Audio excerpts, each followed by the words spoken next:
Are we live? Hello. Welcome once again to more Libcon 2026. We have some great guests coming up for you today and some great guests here. We're going to be joined by Destiny in a few minutes. Also, Ryan Getty's going to come on the show later. But right now, we have Andrew Lewis and Stephen Grand, and they will be telling us a little bit about the Georgia County issues, I believe.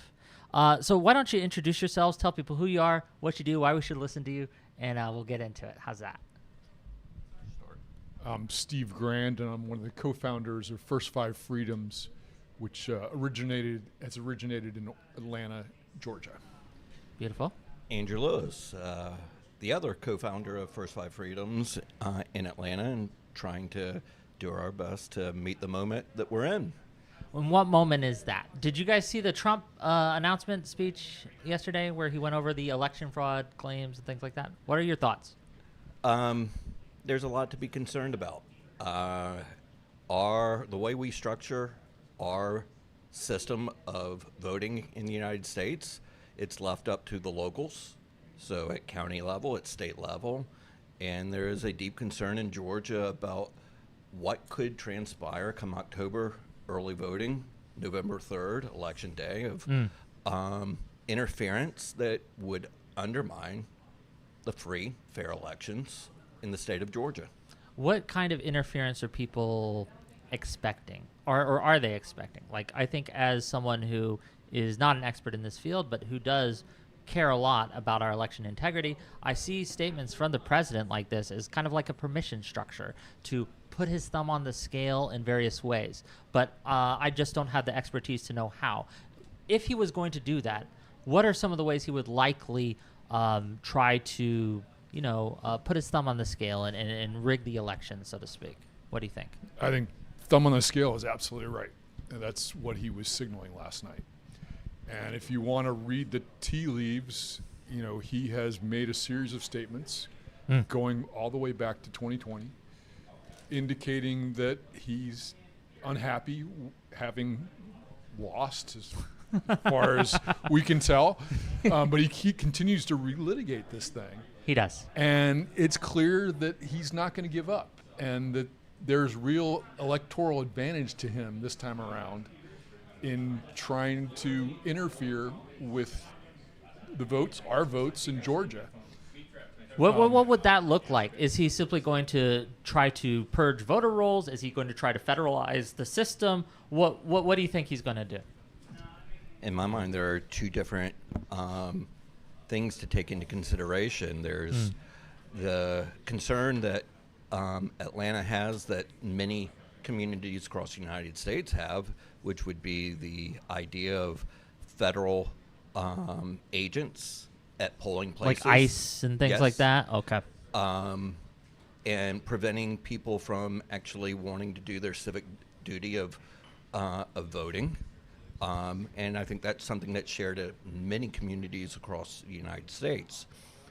The other one that I think is a little bit more concerning is in late January of this year, we had the 2020 votes of Fulton County, over 550,000 voters, and those votes were taken, and they were not taken simply to sit on. So what does that mean for this upcoming election? What does that potentially mean for the 2028 election, and how are those votes that were taken away from Fulton County, are they going to be utilized in some nefarious manner come October, November, that's going to undermine the over 500,000 voters of Fulton County? There are some who would say this is sort of like doomsaying, that like, well, Trump talks a lot. He's very flamboyant, and he's very dramatic, and he's an entertainer, and all this is just him being blustery. What really can he do with the votes he has? What would you say to people who aren't taking it seriously yet? Like, how would you convince someone to be like, hey, this is an actual issue, and this is an actual threat to our way of life and our election system? Yes. So imagine what happens if on election day, federal forces in one way or another, whether they intimidate voters or they take ballots, interfere with the lawful conduct of elections, which are supposed to, as Andrew was saying, are supposed to be run by local officials. Yes. They interfere with that in a way that skews the vote in Georgia, to the extent that you come out of it with the Democrats thinking they have won, because if you look at the polls, Yeah. Senator Ossoff is up at about 60% right now. And so say Democrats claim that Ossoff wins, and Republicans claim, based on the stealing of ballots and the interference with the election, they claim that the Republican candidate has won. It then goes to the outgoing Senate, the current Senate, as they leave office, and which has a Republican majority. Okay. And what will happen then is likely, the Republicans will vote the way their president wants them to vote, and will try to install a Republican Senate, a Republican-dominated Senate, even though the people have voted for something quite different. And that, if you think about sort of the threats to our society, that is like one of the most deadly threats, because you can't.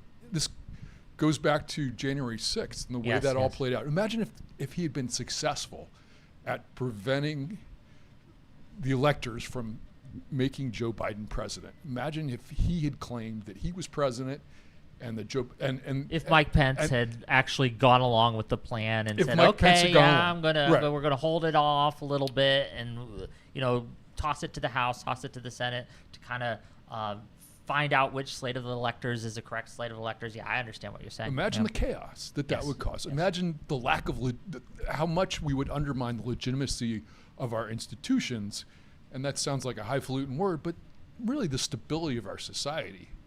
You start to, and the president himself said this last night, if you start to no longer have free and fair elections, you're no longer a democracy, you're no longer America, right? Yes, exactly. We're also joined by Destiny, Stephen Bennell. Do you have questions for the gentleman? What a disappointing scenario for everything involving all of the conspiracy mongering about the election in Georgia. I watched the night of a lot of these crazy conspiracies came out. Raffensperger dispelled a lot of them in hours. They were so ridiculous and so goofy. And Trump has just used this 2020 election as this fixation on somehow if he can right this horrible wrong that was done to him with all of this evidence that you guys know better than anybody never materialized anywhere, or the evidence that did materialize was the exact opposite of what he claimed, whether it was the ballot boxes disappearing under the tables that was in the video the whole time, or whether it was a million other stupid conspiracies about voting and everything. One of my biggest frustrations when I talk to normal people, ordinary people, and I don't know if you guys share this or if this comes up, is, and it sounds embarrassing because I had the same issue a few years ago, it's just the lack of basic civics. Like people don't understand how insane is it that everybody knows that Donald Trump and all of his little cronies, personal lawyers, called Raffensperger. Donald Trump made the phone call to the woman who was investigating the voting irregularities that he wanted to investigate. He made a direct call to her even. And so there's two things. So one is the lack of basic civics, where a lot of citizens don't understand how insanely crazy this all is. And then two, another thing that has me very worried is there was a brief moment, it takes a lot to say this, I was proud of a lot of the conservatives in this country in 2017 when all the states rejected Trump's request for the voter rolls, and then in 2021 where it seemed like, even though they were conservatives, a lot of them stood up to kind of the bullying that Trump was doing. And I don't see that same fight this time around. I see a lot of states that have voluntarily given up voter rolls. I see a lot of states that seem to be on board with the Trump stuff. I said earlier to you how horrifying that picture was of Tulsi Gabbard standing outside Fulton County. What are your biggest issues that you think when it comes to normal people communicating how crazy and terrible everything is right now with regards to their approach to trying to steal votes out of states or to try to redo this 2020 election? What are your biggest hurdles when communicating that? I think you're absolutely right that it's really tough. We have gotten away from understanding what our country is all about. We've gotten away from talking about the importance of institutions, the importance of democracy to our way of life. I mean, this is our way of life that's a threat here. I forgot where I was going to go there, but When you talk about importance of democracy, importance of way of life, and then my question has to do with like communicating this to ordinary people. I feel like sometimes when you talk to people, they have this view of like, well, both sides do it. It's always been this bad. It's always been, you know, goofy stuff with votes and everything. How do you communicate that we're in and we've been going through historic moments of challenging the validity, I guess, of our elections? We have multiple people have gone through these Senate confirmation hearings that won't acknowledge the results of the 2020 election. And then now you have, Trump with the Georgia stuff yesterday, One of the things that concerns me is over the past decade how normalized we have allowed such actions to become that when talking about the deep concerns of what could transpire with the elections in Fulton County, in Atlanta, or in other communities across the nation, that people are not up in arms, where if we were to go back 10 years ago with the same scenario, 15 years ago, people would be in the streets, so deeply concerned about what was transpiring. People need to be awake to what is happening in this moment. People need to be participants. It can be small activities. Everyone is not going to be the person standing in front of the gates of the Bastille, but there is a role that everybody can play. Well, can you give us some examples of something? Say someone's listening to this, right? They're not very physically fit. They don't go out much, right? But they do want to help. They do think that, hey, this is an actual problem. What can they do? Many different things. In Fulton County and surrounding counties in Atlanta, those county elections offices need poll workers. These are individuals who give up their time during early voting and election day to simply allow for the free process of voting. It could be speaking with your neighbors and family of just saying, are you voting? Are you going to your polls and voting? And if you get the answer, well, you know what, it doesn't even matter. No, every voice doing their civic duty of voting, that matters. I agree. It does not matter. To me, while I have my strong opinions, I want to see people vote. Yes. And I'm not trying to influence them on how to vote, just to do their civic duty of voting. So, worst case scenario, we do have ICE agents at polling places and things like that. What do we do then?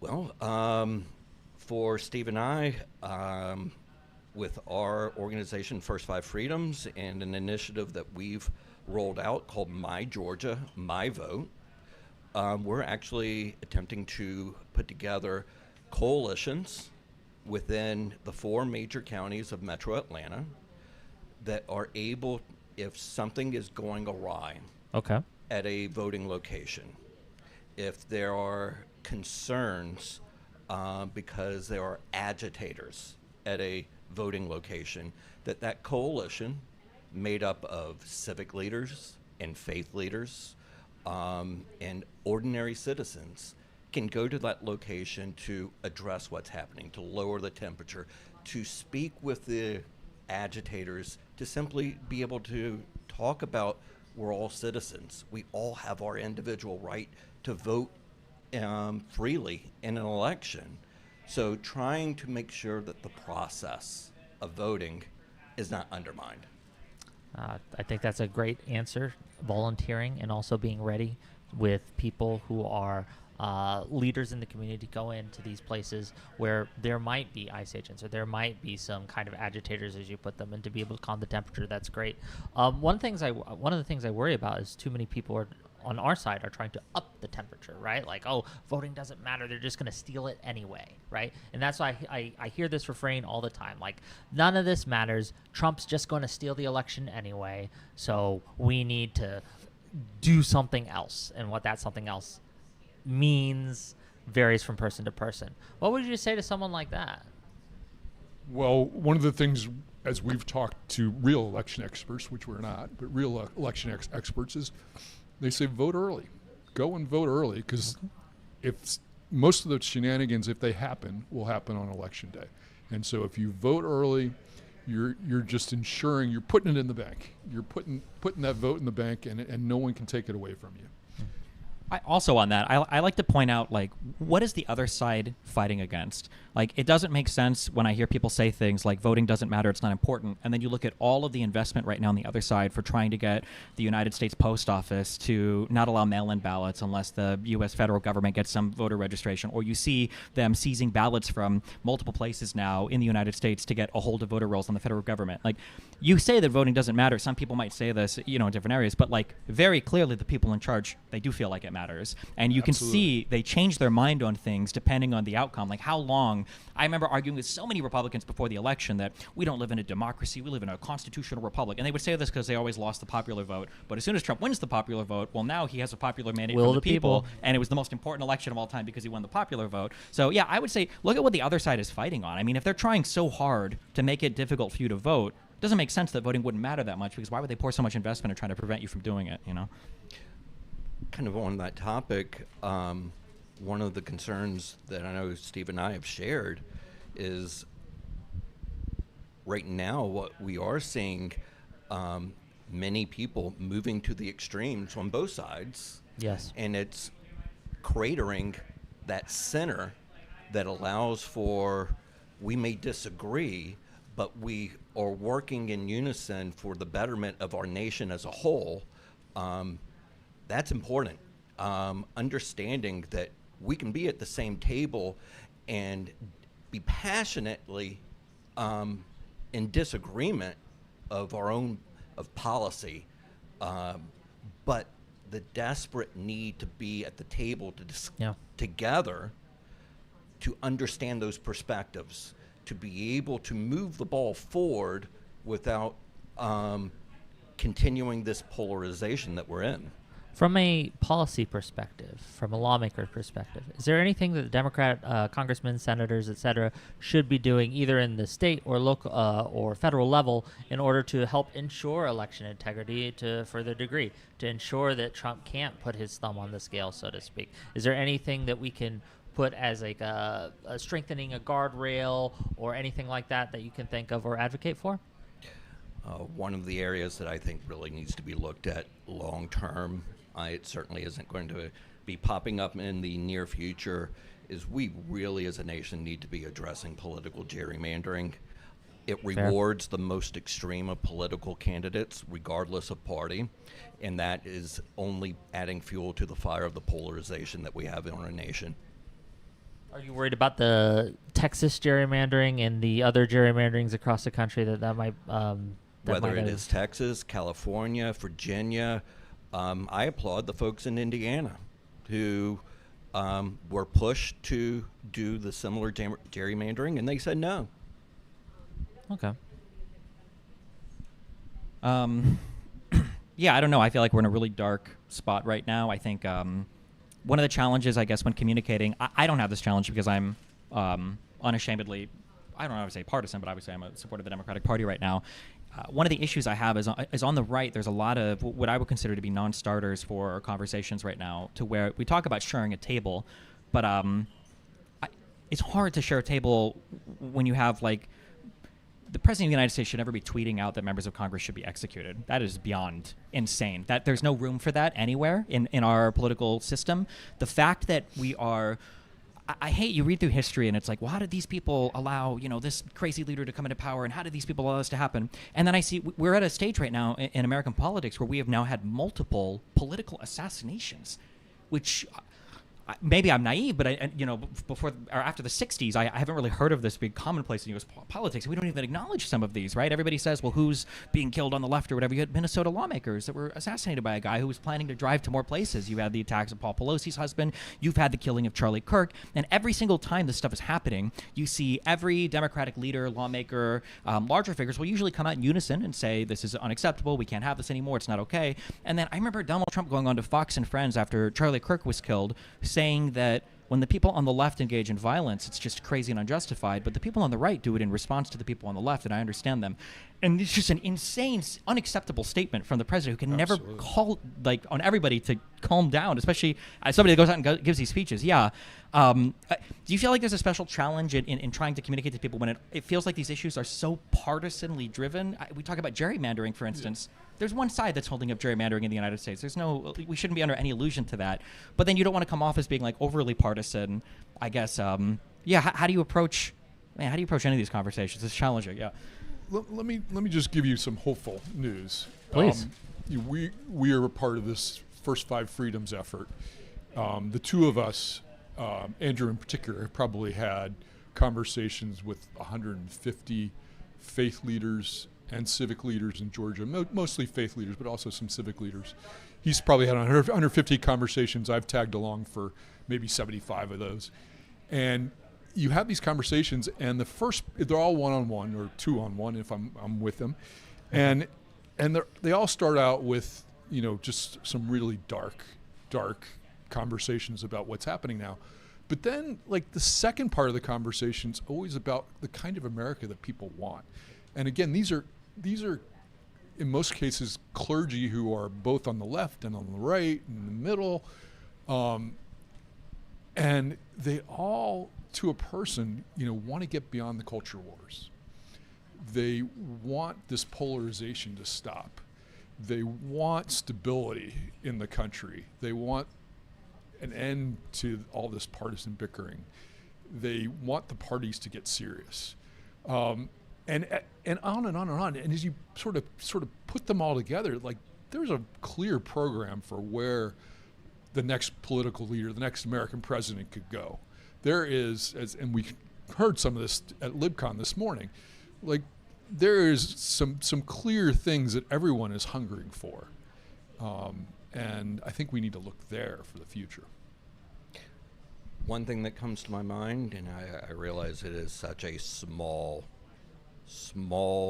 little symbol, but every time I see former President Bush and Michelle Obama in the same room, the hug, the kiss on the cheek, does anybody think that they share a lot of policy together? Probably not. But the recognition of the humanity in each other, the friendship, that's something that is really elusive right now, and that we have to start trying to rebuild that humanity that has truly made our country great. And while we have been great, we have had our flaws. But we've always tried to remedy those flaws over time to become a more perfect union. Right now we're going through a very difficult time period, but like previous time periods, we have come out on the other side. So I do remain optimistic that good people doing good work, and we can together make our way through this very concerning days of ours. One of the things that and maybe you can white pill me on this, but I hear you talking about going face to face, talking to faith leaders and other groups and people on the ground who all seem to want a shared American project, who want to come together and all these things. But we are fighting against a machine that monetizes division and hate, right? If I were to go on the show or to any of my channels and say, hey, we need to be friends with Republicans, reach out to your Republican neighbors, right? All these things, I get no traction. However, I say, those Republicans, they're all evil scum that need to be hunted down in the streets. Updudes, money, it pours in, you get attention, right? The people on the right will say, oh, look at that, but that's attention and it still makes you money. How can we beat that? How can we compete? I think it begins with the humanity that Andrew talked about. Sure. And it begins having difficult conversations with your neighbors, not because, it's not because both sides are right. Okay. I would argue strongly against that, but because we all have a common humanity and we share that, and we need to build on that. We need to understand the people who are on the other side, and we need to the only way they're ever going to change their mind is through conversations, and the only way we're ever going to get political power is getting beyond sort of the small cuts of minor difference, the ideology of small differences, and come together as a force that wants to protect what's great in America, our democracy and our values and our rights.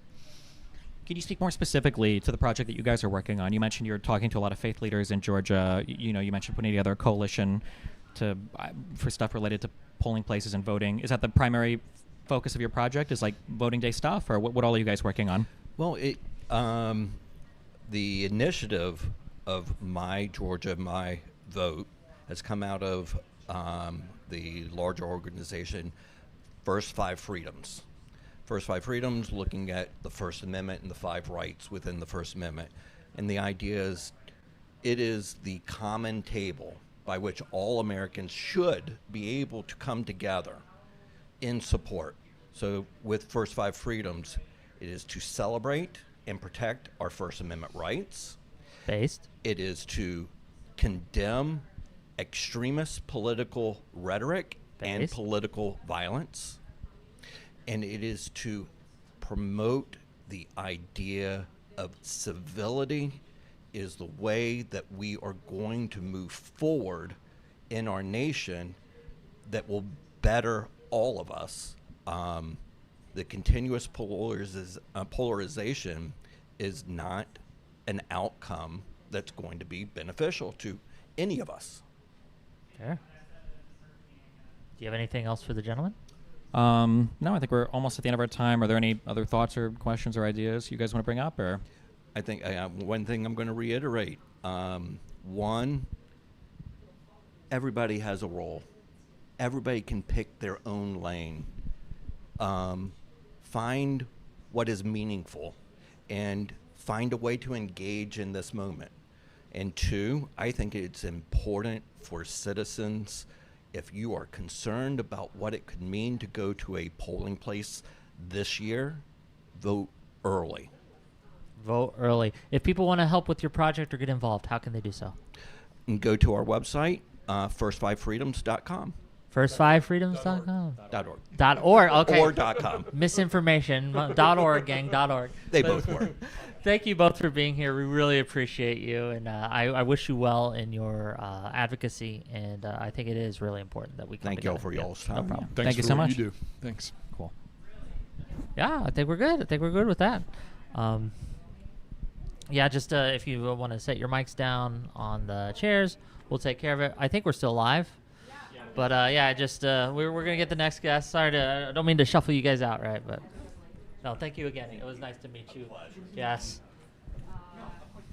Oh yeah, excellent. Yeah, I understand why. We gotcha. Okay. Okay. Hopefully you guys are enjoying it so far. Okay. Yeah, tell them, Whick. Hell yeah. Maybe I should be in front of the camera for my stream so that they know who I am. Maybe. But yes, we are going to be doing these interviews as we go. We're going to have various guests on, and we're going to be talking about various things. Hopefully, if you guys have questions, we can get to those as well. But it should be good. We've got some great speakers at this conference so far. I've enjoyed it. I enjoyed yesterday's panels quite a bit, and I'm excited to hear from more people as we go, right? So here it is. Here it is, right? I'm just kind of killing time. Hopefully, it's streaming to my channel now. We had some earlier issues. But you know what? We're going to get it done. We're going to get it done.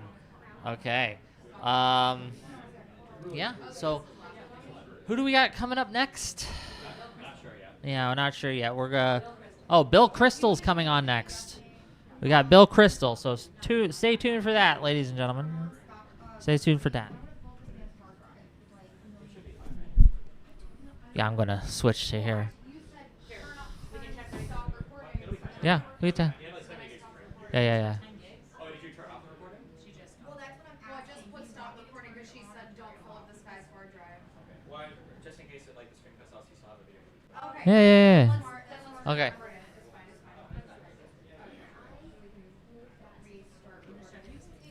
We're just giving you guys content as they work, okay? If that was the guy's socks, can you ask him? The guy's socks? I didn't see his socks. Are his socks pretty good? This is Okay.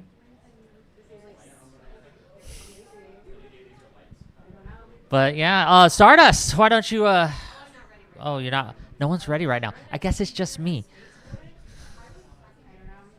But yeah, we got some great conversations coming up. Okay.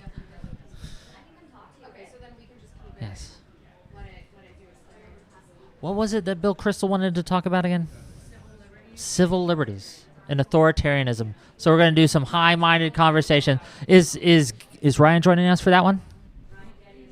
And we will be joined by Ryan Getty. So we'll have Destiny, Ryan Getty, Whick. We're going to have Bill Crystal. We're going to talk about authoritarianism, civil liberties, how it relates to liberalism. It's going to be great. And how we can maybe combat some of the growing illiberalism in the country. How you doing, Stardust? I'm doing great. How are you Yeah, doing? you enjoying Libcon? I am. Okay. I am. Yeah, say hi to the audience, I guess. Yes, hello. It's Well, really just weird here to not being help. able to say. Can I just say, not being able to see chat is a different experience. It's a very different experience. I am usually able to see, people like this segment or people don't like this segment. People, Then we could like I don't know. them like on a little teleprompter or something. We should think about getting. I was just looking at that. Yeah. Yeah, something like that. That would be Yeah, interesting. just Yeah, looking at yeah, that. yeah. But You need anything? You need help with anything? if they're out there, I don't know where they are. We need this. I got it. Okay. I have securities. I know it's a Okay, we're live tech gang. It's always an issue. It's always an issue. I came here to help and talk You did. and talk to you. So What's your favorite part of the conference so far? seeing Ann Applebaum. I'm like Yeah? a huge Ann Applebaum fan. Okay. I even brought my book for her to sign, but I don't know if I'll run into her. Hopefully you do. I'm a huge Ann Applebaum fan. I'm Would a- you consider yourself a stan for I'm a Ann Applebaum? A stan, stan? yeah. Okay, like that's awesome. Yeah, like how K-pop fans are for Beautiful. K-pop. I'm like that for Ann Applebaum. What are we doing? Oh, okay. So basically, I do think I differ from quite a few people here Mm-hmm. because I'm very like pro foreign intervention. I'm very pro war. Sure. I'm not pro war, Look, but like I'm we're pro intervention. We're where pro it's intervention needed. in things like Ukraine, right? Yeah, but I do think in an ideal world, if we are right now, we're not maybe not at the moral top, right, because of our administration. Mm. But in an ideal world, for like however many decades, we were like the moral center Yes. of the world. We did morals better. We had better morals. We were more future oriented. And I think People derogatorily refer to that as like the world police, right? We're forcing should- our culture if we on other were- people, but if we that's were truly good. the That's a good best, thing. If we were truly That's morally, my opinion. Are they gonna start rapping soon? Yo. No, we're not doing No, a but rap really- battle, not really yet. truly, if Okay. we are, You got to like- pay more for that. if Okay, we yeah. are like morally the center, we are. Yeah. If we're really the moral center of the world, we should be the world's police, right?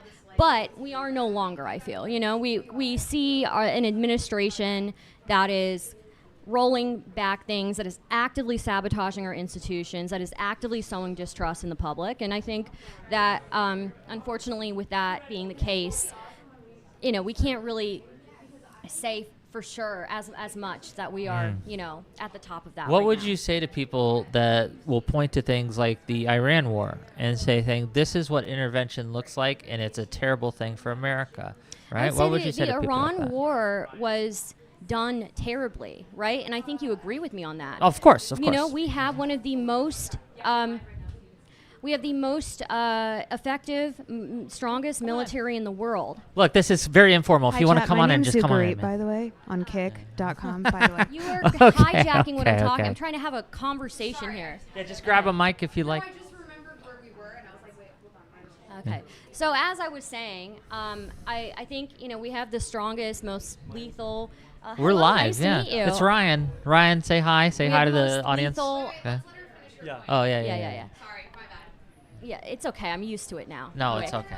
We wanted to- I'm used to it, Wick. I'm sorry, that was wrong of me. No, it's not you. It's not you. No, I'm blaming her. Okay. All right, but The anyways. blame's going to be on her.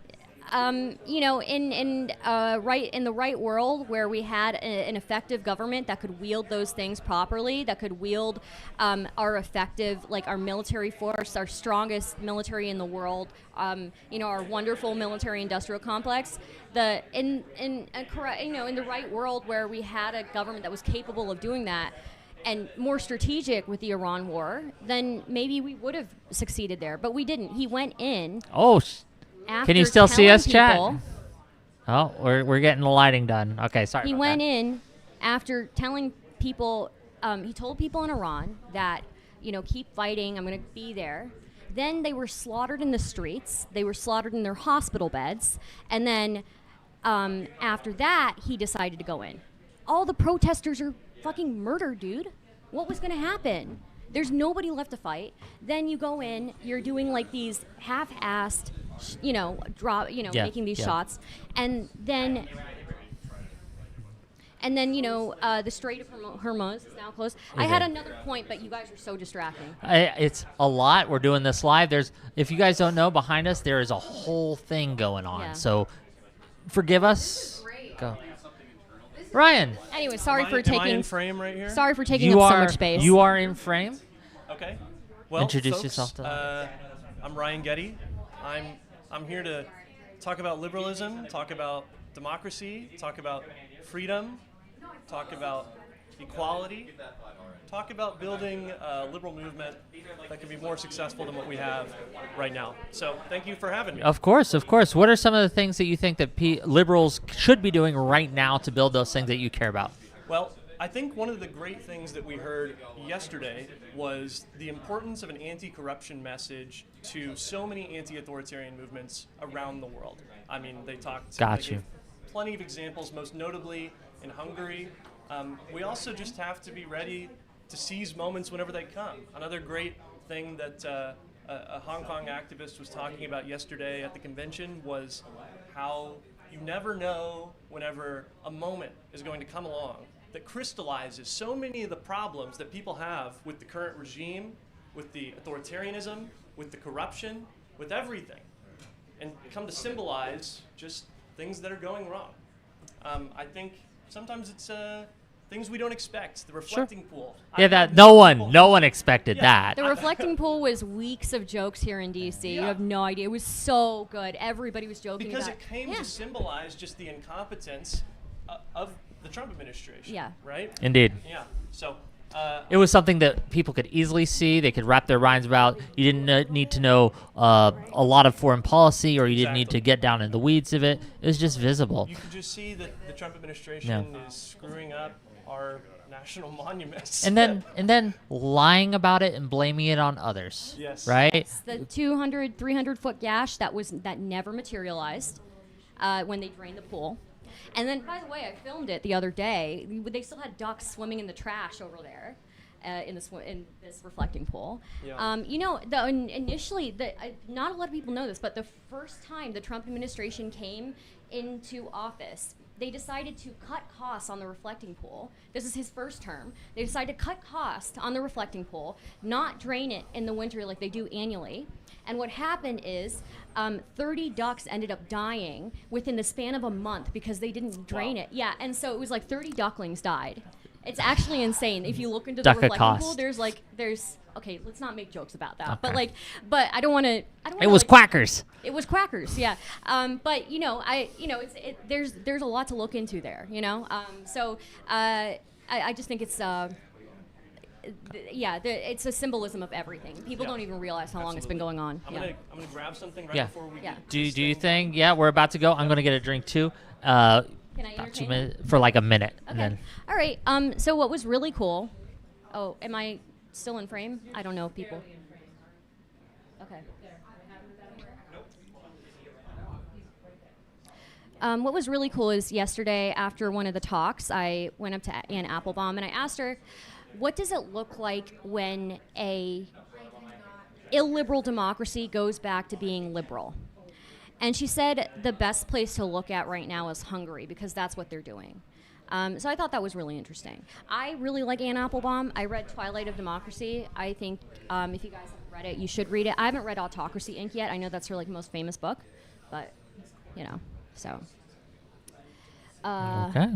Anyways, Well, sorry, I didn't mean to ramble. We are chat. doing some last minute Yeah. stream setup. Thank you, Stardust, for coming on. Yes, I'm just I really here to appreciate help it. assist and fill any space. You were great. We appreciate her and her knowledge. Stardust is great. You should check her out on her channel. We're about to be joined by Destiny, Ryan Getty, and the wonderful Bill Crystal to be talking about authoritarianism, illiberalism, its rise, and civil liberties and why they're important. So stay tuned. We're going to get to it. Excuse the mess. We're doing this live first time, right? So at least for me, Destiny's an old hat at this, but we're going to get it done. He's an old hat at this, yeah. You got to get the spacing. There's going to be 4. There's going to be me, you, Ryan Getty, and Bill Crystal. Where do you want us? I don't know if we're doing a fighting thing or to my left. Okay. Are you and me? We're all on the same side here, right? Yeah, I think I don't know if this is going to be a fight. So. Yeah. Yeah. I'll be here, and then you here, and then Getty and then Bill. So, you, me, Getty, Crystal. Okay. You guys ready? Let's do it.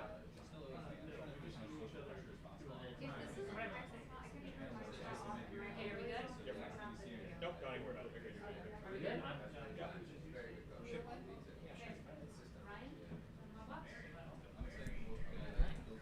Let's have Bill be in the center there. Okay, Bill's going to be in the center. Fair enough. Yeah, he should be in the center. Okay. Ryan be in one of the outer chairs. whichever one you like. Okay, I'll switch with Destiny. That's fine.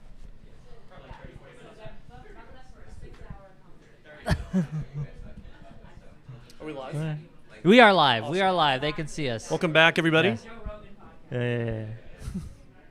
Have a seat, sir. That one's for you. Destiny, sir.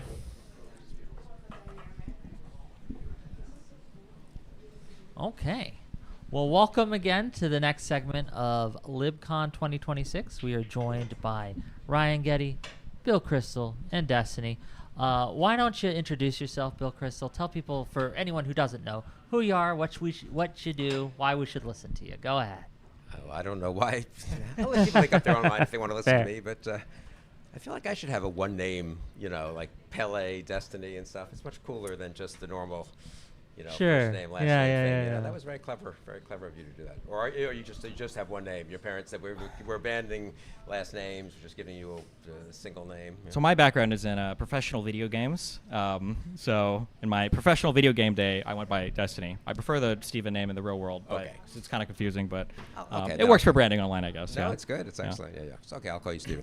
What did I do? I was a professor. I came to Washington 40 years ago, worked in the Reagan administration second term, and then was chief of staff of the vice president in the first Bush White House.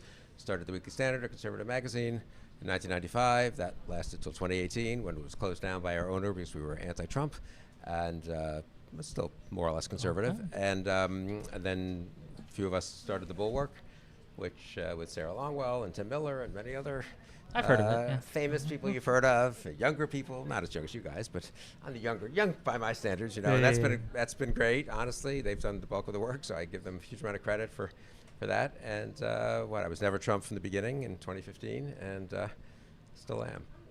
So what would you say is currently in America the state of our civil liberties? I'd say not good. Well, under threat. I mean, this Under is threat. We have enough institutional weight here that it's not so and political balance still, and federalism. So there are states and traditions that are a little harder to just run roughshod over than maybe in Argentina or something 30, 40 years ago. So and Trump lost in 2020, so there was a 4-year interregnum.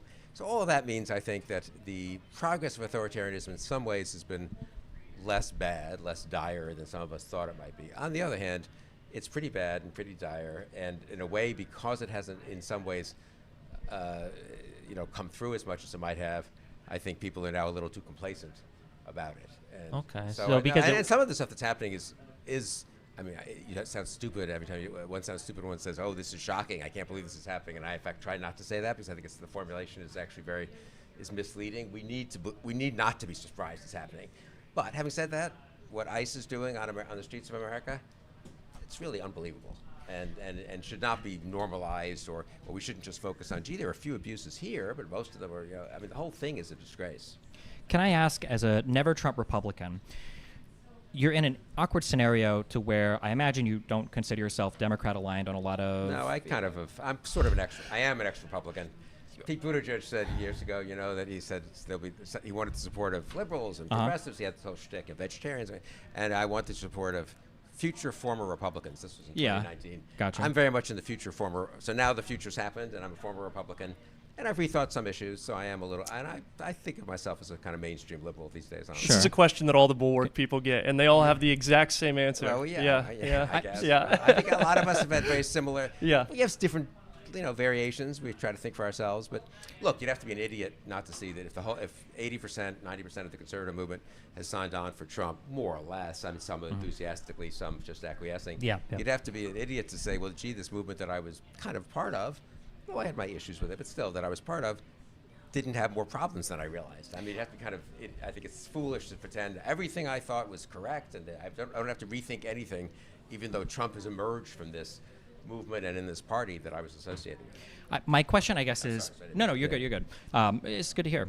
Something I'm curious about is how do you decide what values we should be fighting for versus things that should be off limits? Because I feel like something that's happened recently in our political conversation is, in my mind, there's a lot of stuff that we're fighting over now that I would have considered 15 years ago, and I imagine a lot of Republicans would have considered off-limit conversations. Like we don't talk about trying to tell a state to change the outcome of their election, or we shouldn't talk about whether or not the feds can kill a U.S. citizen and then whisk them away with no investigation. But there are some things where there are very heated topics that I think are still worth debating. Things like abortion are very charged topics, but I can see there being two sides on these issues. Is there like an approach, or how do you figure out when you're looking at a topic where you're like, this is a thing where I want there to be rich debate between the left and the right, and this is a thing that I think should be, we just shouldn't have to have this debate in a free liberal society. This should be something we all agree on.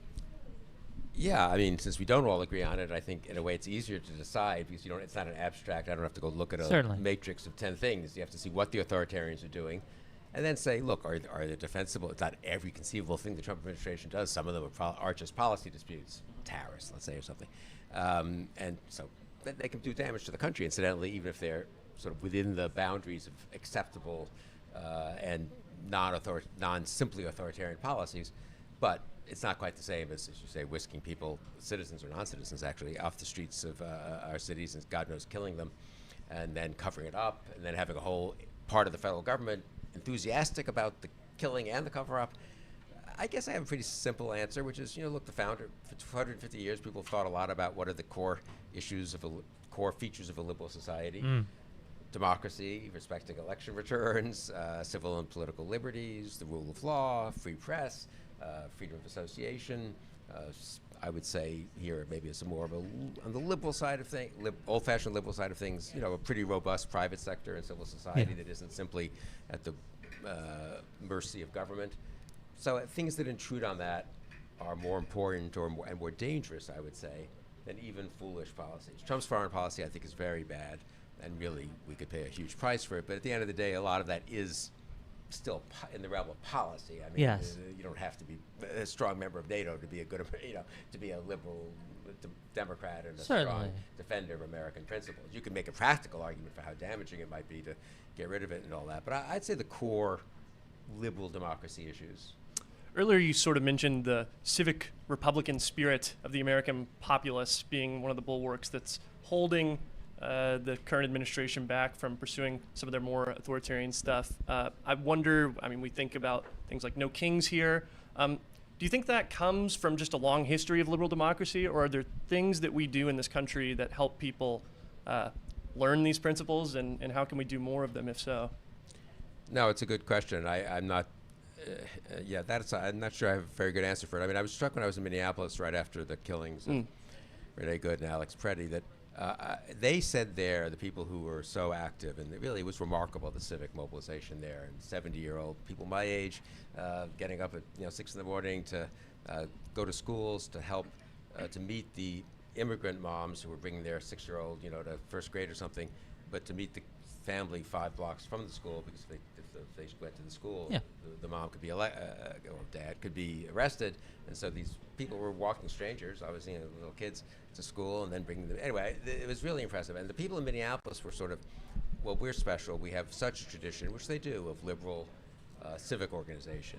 Some of it church-related, a lot of it political, a lot of it going back to the original civil rights movement and Hubert Humphrey and people like that. A lot of it activated by the killing of George Floyd in 2020.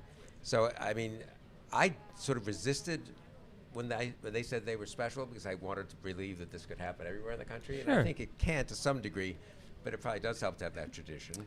It also helps to have, I found, just answering somewhat, going one thing to another, I found in working with my new liberal friends and friends on the left, that actually the groups that have the best sense of how to fight, of the need to fight, and in a sense, what to fight in the Trump administration, are often more progressive, more left-wing groups who have traditionally represented unpopular people, unpopular positions, civil liberties for people for causes that weren't popular, the ACLU, let's say, civil rights groups. Civil rights groups are not surprised that the government can be in alliance with thugs outside government, and that the government could lie, and the government could actually want to persecute people. Yes. I'd say my liberal friends who served in the Justice Department for 20 years and are wonderful people and really good, did a good job for this country when they were there under Obama or Biden or under Bush. Obviously, many of them were career people.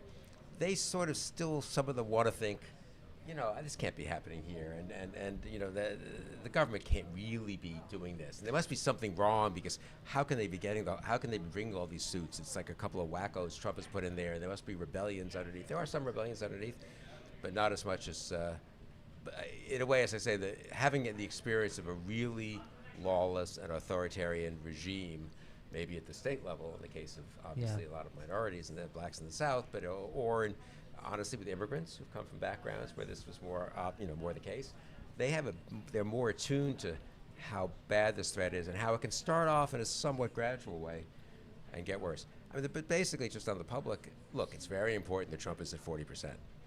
What would our situation be if Trump's popularity was 60%? Much more dire. Much more dire.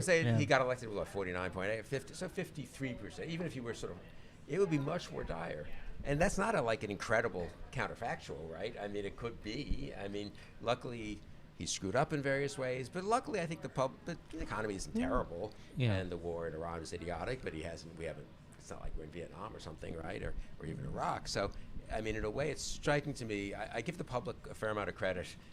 If 10% of Trump voters have deserted Trump, which is basically 10 out of 50, so 20% of Trump voters have deserted Trump, more or less, that's not nothing. That's a lot of 1 out of 5, right? And, how do we? And again, if they hadn't deserted him, we would be in a lot of trouble. How do we get more to desert him, frankly? You mentioned the liberal civil servants who've been in, serving in the various agencies for 20 years. They got their traditions. They have a pride in their service, and they are having trouble understanding the scope of what's happening. Yes, what is the best way to communicate to people who think, well, they can't have done that, right? It can't be that bad. No, it's a good point. Well, I would be fair to the liberal civil servants. A lot of them do now understand. I just think they kind of, it's a little, look, it's hard. It's hard to say that this place they worked at, a Justice Department, really a wonderful institute, very impressive accomplishment of the United States. Yes. Fixed after Watergate and pretty free of political meddling and, pretty honest and forthright and law-abiding. Pretty hard to tell yourself this place you worked for 20 years and devoted an unbelievable amount of effort to is gone bad. Just like it would be for any of us, for any institution or group, civic association that we've been part of. So I understand that it takes people a little while to internalize that. I think seeing it, though, you need to really point out over and over, it's not just Pam Bondi and Blanche, and we should oppose them, and it's good to oppose it. But, other people are working for them. Other people are filing these lawsuits. ICE isn't just Mullen, right? ICE is the easiest example in a way for us, and it's getting bigger. And the Democrats were not attentive when Stephen Miller wanted to, get an extra $170 billion to him. I'm not sure they could have stopped it anyway.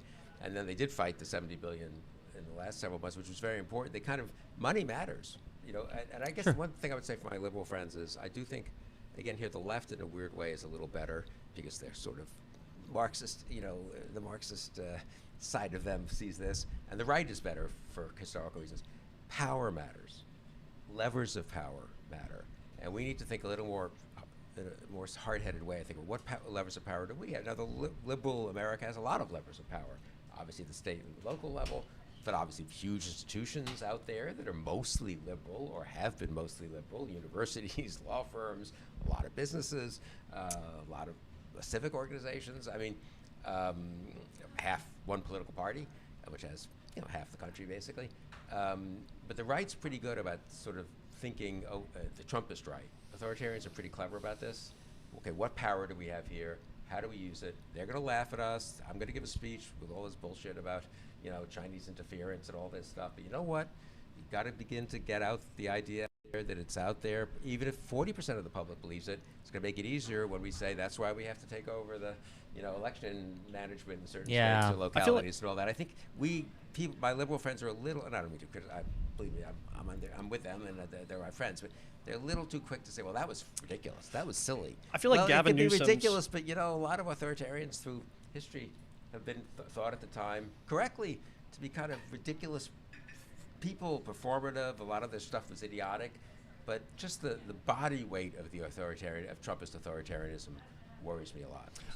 I feel like Gavin Newsom's actions on Prop 50 in California were an interesting turning point for this, for a lot of Democrats. I know I saw tons of criticism for that move. I was for it, but I know I saw tons of criticism for that move from some Democrats. And I think that was a big turning point. And I think it's why for a long time, and even still now, he's one of the top people in polling for 2028. I assume he's going to try and run. I think, Abigail Spanberger tried to do a similar thing in Virginia, even though it was overturned by the courts. And I supported that too.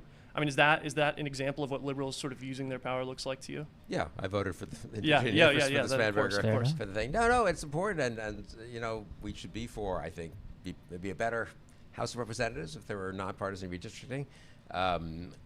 It's not the solution to everything, obviously, because the Senate doesn't have gerrymandering, and the Senate is bad too, and the polarization goes so deep now, and so has such socioeconomic roots and cultural roots as well as just the gerrymandering. Having said that, be a better House, a better political system if we had less gerrymandering. But you know what? If they're going to do it, you can't be helpless. Exactly. And I do think that's an important lesson.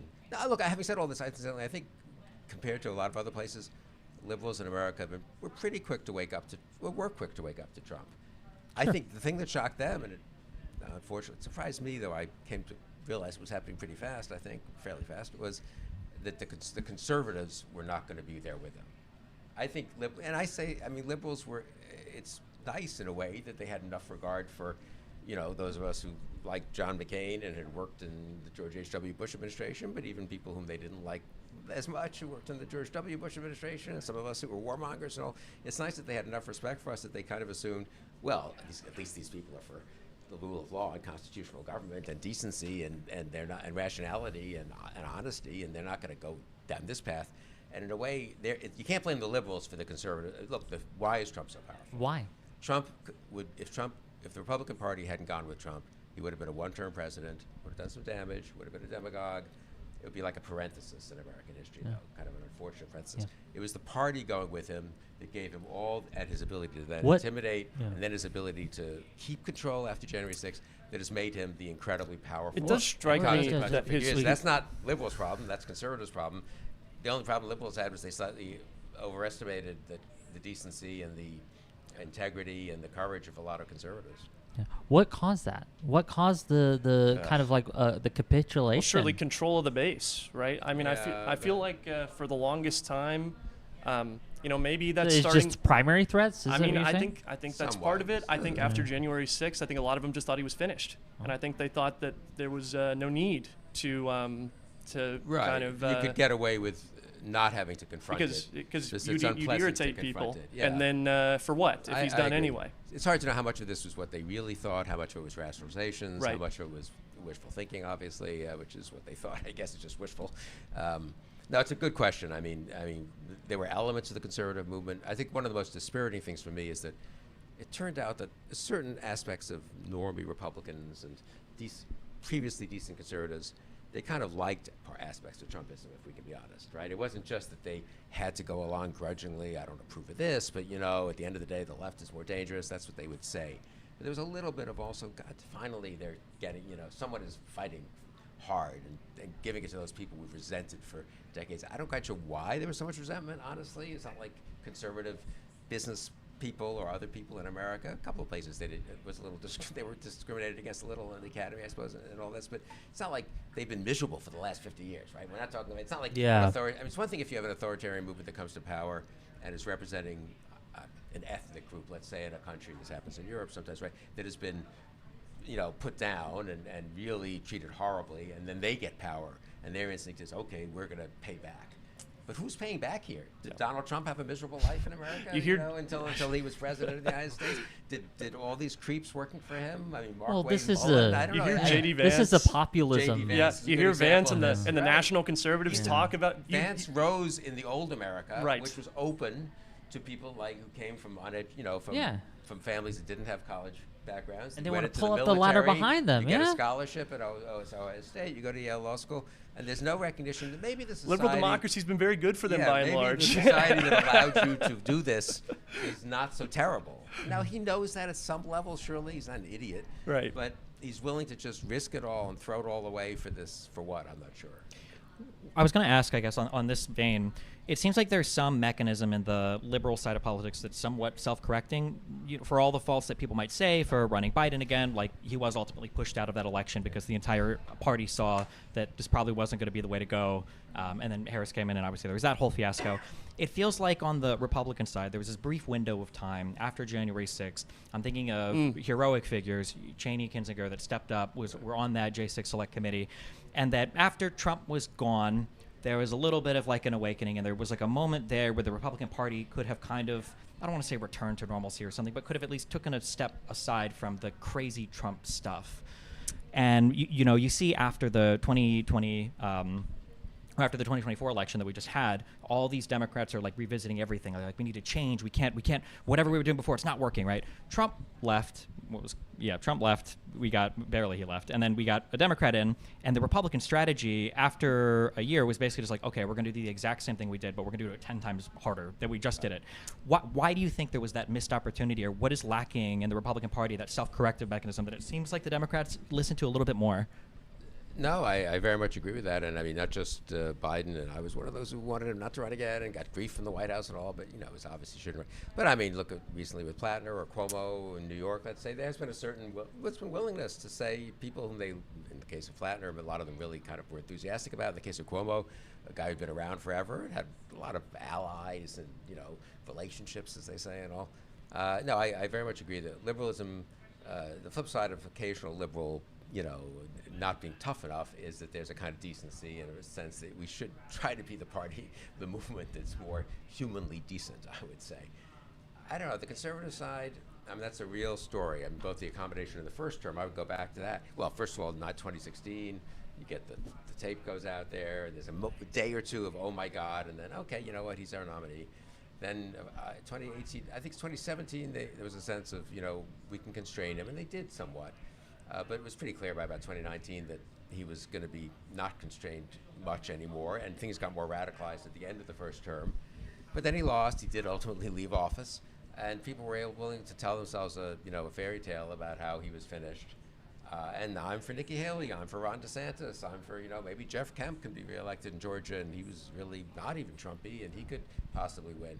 But the thought when they went after Liz Cheney in 2022 and crushed her, and then Kinzinger leaves. And then by 23, I don't know, it's an interesting thing. I haven't really gone through it as carefully as I should in retrospect. It's too unpleasant. 23, 24, the accommodation to Trump. I mean, think of it. There was, Trump wins the primaries, and everyone supports him. And people who've said, publicly he can't be president again are like, well, I guess. Like his vice president. I mean, can Nikki Haley, I guess she did she believe in her heart that it was better for the country to have Donald Trump than Kamala Harris? Or, well, she probably did. I guess she did believe it. And then why they've therefore bought into a certain picture of the Democratic Party that's a little bit insane after 4 years of Biden. I don't think it's a party that you have to fear. It may not be a party that's that good at doing things. It's not a party you have to fear very much. Did Merrick Garland go around persecuting people very much? I mean, he went after Trump, but that was late and actually well-deserved, in my opinion.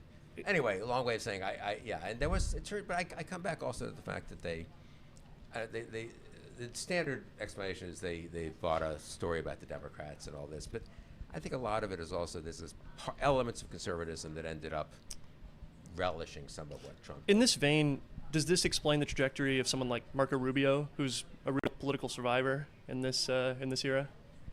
I mean, and look, a lot of it is, you guys sort of alluded to this earlier, a lot of this is pure ambition and pure opportunism. Right. And I wouldn't understate that. I mean, I came to Washington when I was pretty young. What was I? Early 30s. And, Reagan was kind of on the upswing. Reagan had won a huge re-election victory.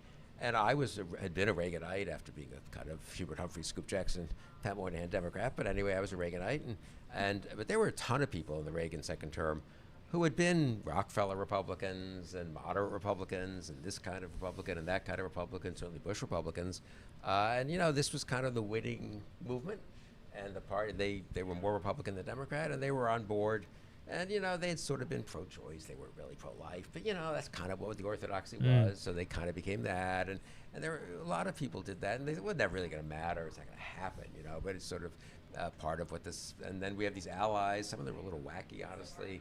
But again, they're not really going to be powerful. And the truth is, conservatives were able to keep that Republicans that thought for a long time. At the end of the day, the party nominated, Dole and Bush and Romney and McCain. And the leaders of the party in Congress were Boehner and Paul Ryan and Bill Frist and all these people, and the early Mitch McConnell. And whatever you think about them, they sort of believed in basics of the American political system, So it's pretty easy to say those people will be fringy. And I would even say, to their credit and our credit, we fought Pat Buchanan, we defeated him. Mm-hmm. He left the Republican Party. The nativism seemed to be receding.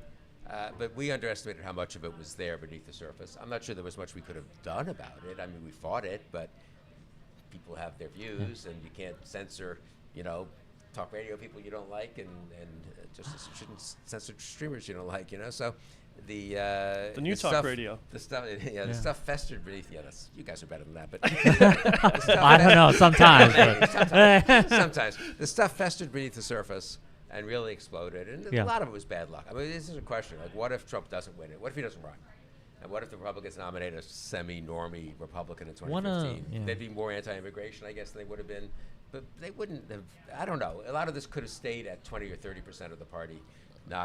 It became 50, 60, 70%. Yeah. So Charlie Sykes used to like to say that the nativism, the racism, a lot of this stuff was a recessive gene in the Republican Party in the 80s and 90s and 2000s, which meant it was real.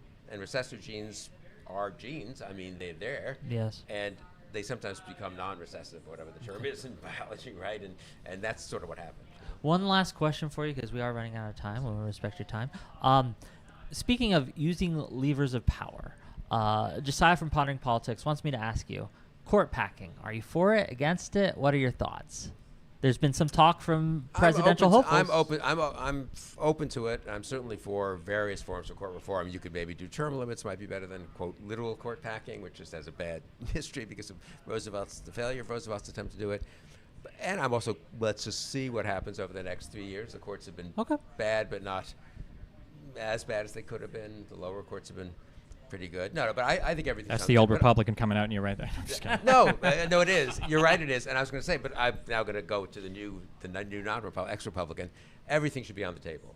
You can't go through. It would be idiotic to go through a crisis. That's right. That's everything right. in terms of institutional reform and so forth, in the sense that not everything things that violate civil liberties. Fair enough. Right. But every institutional mechanism, they were mechanisms. They're not 9 justices. It's not even in the Constitution. It's certainly not in the laws of nature and nature's guide. It's just and maybe 13 justices would be better. And I do think we need to be bold and open to debate on all of that. It's not going to all happen at once in January of 2029 either. But because you can't go through a crisis like this and just think, if only we could go back to, some sort of, nice version of what things were like in 2014.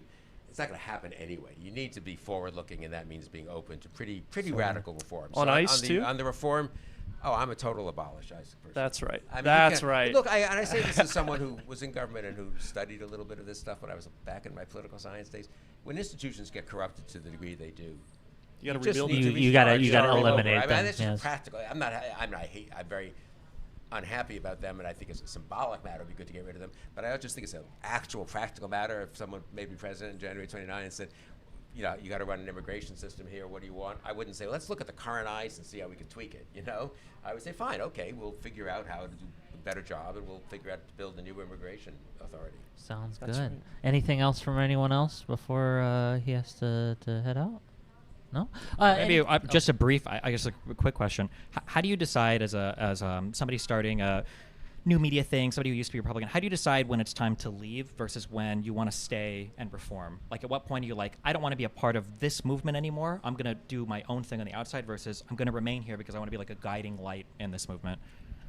I mean, I just thought Trump was intolerable and unacceptable and unsupportable by me.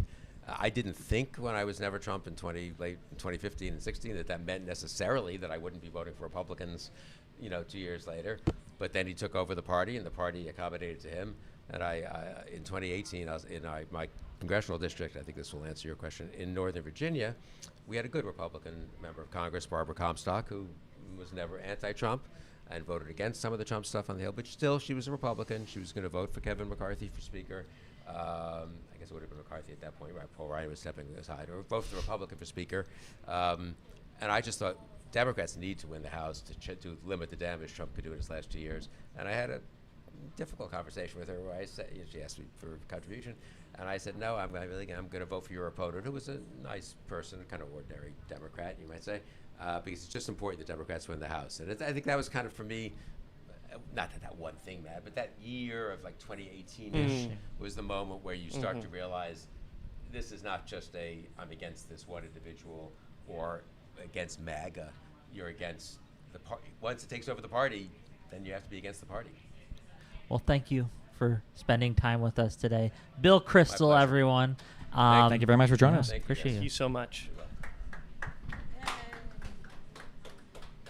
Overwhelming applause. Nice to see you guys. Oh, of course, of course, of course. Nice to meet you. Thanks for doing Nice to meet you. with Tim and all that. That was great. Okay. One thing, I missed Sarah Canal, but she was good. She was nice to you.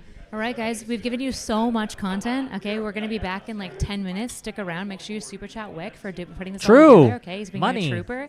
And, there'll be some more content coming out soon after this. Excellent. Yeah, I'm going to, if anyone wants to come up and entertain the stream for a minute, I got to do a couple things. Oh, yeah.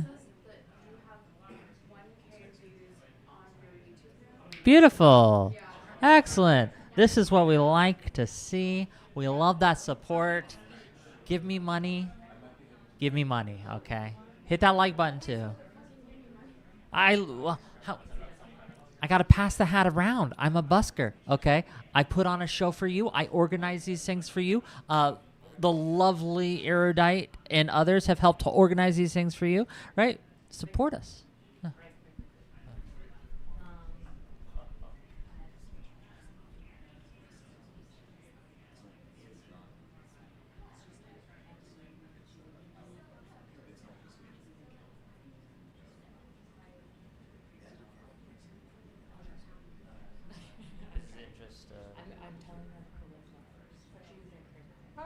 Yeah, sure.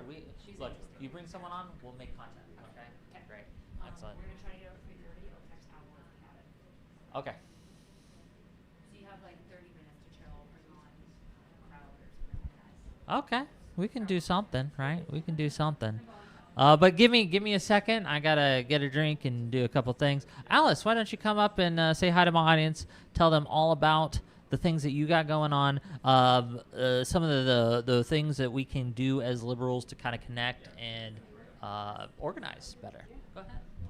2 panels I've been on, 2 conversations, last night and today. I brought the gear, that's my camera. No one asked me why I'm a liberal. So I have some draft tweets, but I'm just going to ramble about it live here instead. It's my stream now, I've taken over. And I have a way different, more cynical answer than everyone else who's been asked, and no faction is going to like it. I am a liberal, and this is the truth of all of you too, because of information exposure. I have a background in media design. We are not as ideological as we would like to think. You can ask anyone with a background deep into like political science or philosophy, and if they're honest with themselves, they'll come to the realization, which is psychologically, developmentally true, that we tend to look for, after the fact, rationalizations for things we tend to already believe, things we pick up developmentally, early on, through our experiences firsthand. And then formal ideologies and philosophies give us a lot of language and structure to put words to those kinds of things we already happen to believe.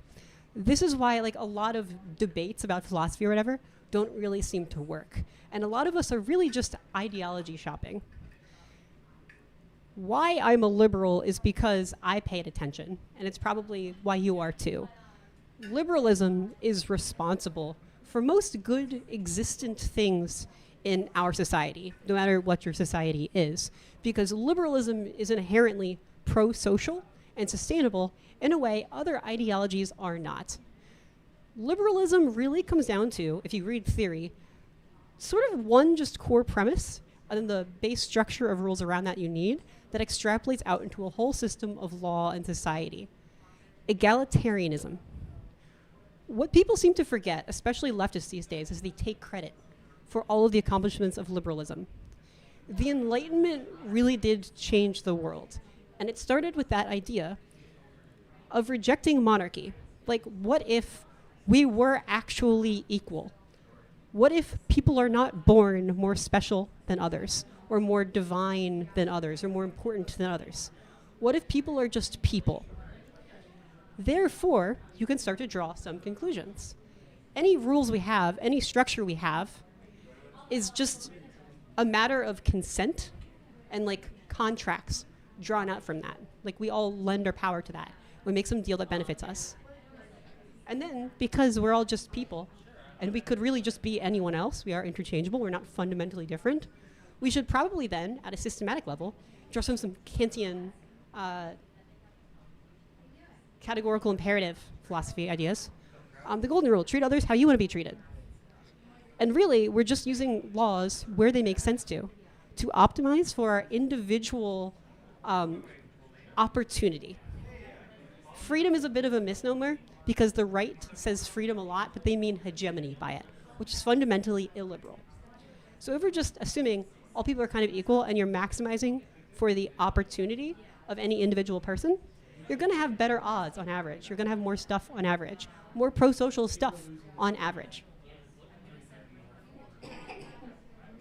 Sorry, I have a chronic lung disease. It's genetic. I'm not sick. But yeah. So liberalism just tends to work. It's like acting in the interest of everyone and not just yourself, which tends to just be more sustainable and create more proof that liberalism works.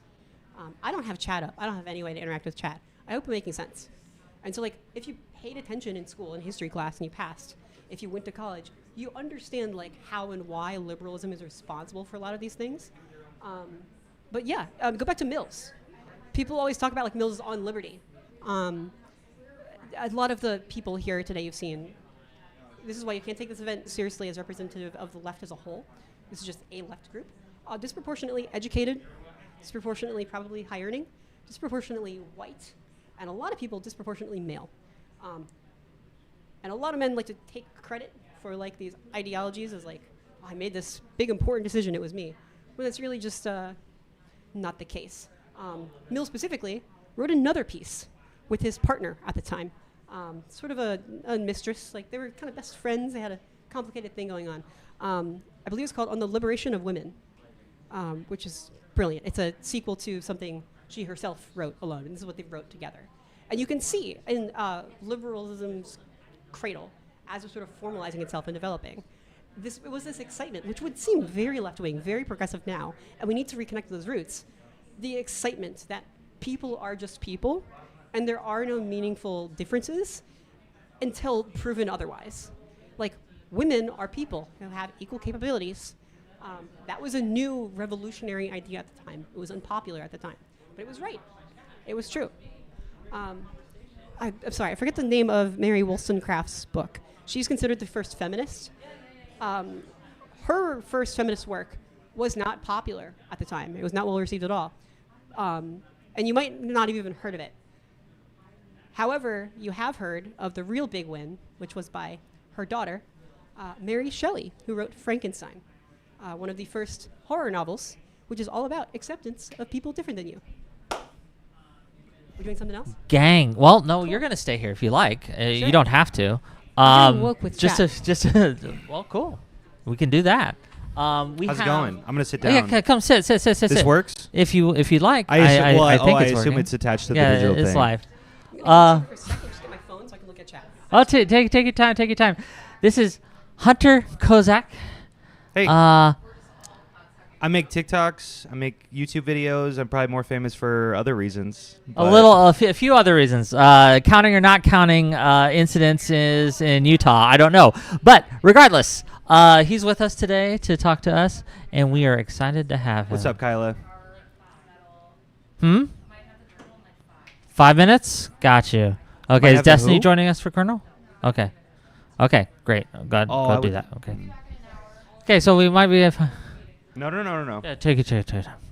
Okay, well, I guess in about 5 minutes we're going to have Colonel. But in the meantime, Who's do you guys... Colonel? Well, I don't know who that is. are you guys interested in NATO and foreign policy, things like that? Absolutely. Do you want to back me up? I'm a big NATO fan. Assuming we can, right? Yes, and Sure. Ukraine and foreign intervention when it's acceptable, when it's not acceptable, when we should do it, when we can't do it, all these things. We have a NATO colonel coming in. We're going to talk to him and the importance of NATO and staying in NATO and these things. I'm hoping that that's the case, right? This is a thing. They tell me we might have this person, and yeah. Just so that it doesn't sound like you're talking to nobody. Oh, okay. Right? It's just so freaking crazy that you Hopefully it hasn't been... It's so freaking crazy that they just put you like, oh, let's just have Whick just like run all of this. Like, that's amazing. This is a huge opportunity for you, right? How does that Hopefully feel? it's going well. It's Do you think? nerve-wracking, and we there was some miscommunications Is at it the weird if beginning. I so like we go got it. over here? You know, and I'm like, if you want to hi, be in the but I shot, have be my in the little shot. like, Come. You can have I the feel shot. like an Okay. asshole You that can- I have my little IRL. Like, Why? You're you making know, money. We're all like, making it's like money. dual, Okay, like, we're all making money you know, today. I feel like a fucking. But yeah, if you wanted to talk about any of these things too, but yeah, what were you okay. saying? I'm gonna put I've this not back. made any money. Not made any money. We got to change it. Well, you got What? to stream this too. Okay. Yeah, you gotta do go these live. things. Yeah. Hello. Yeah, Yeah. go freaking. So, When in doubt, go live. favorite parts Okay, of anyway. the show today.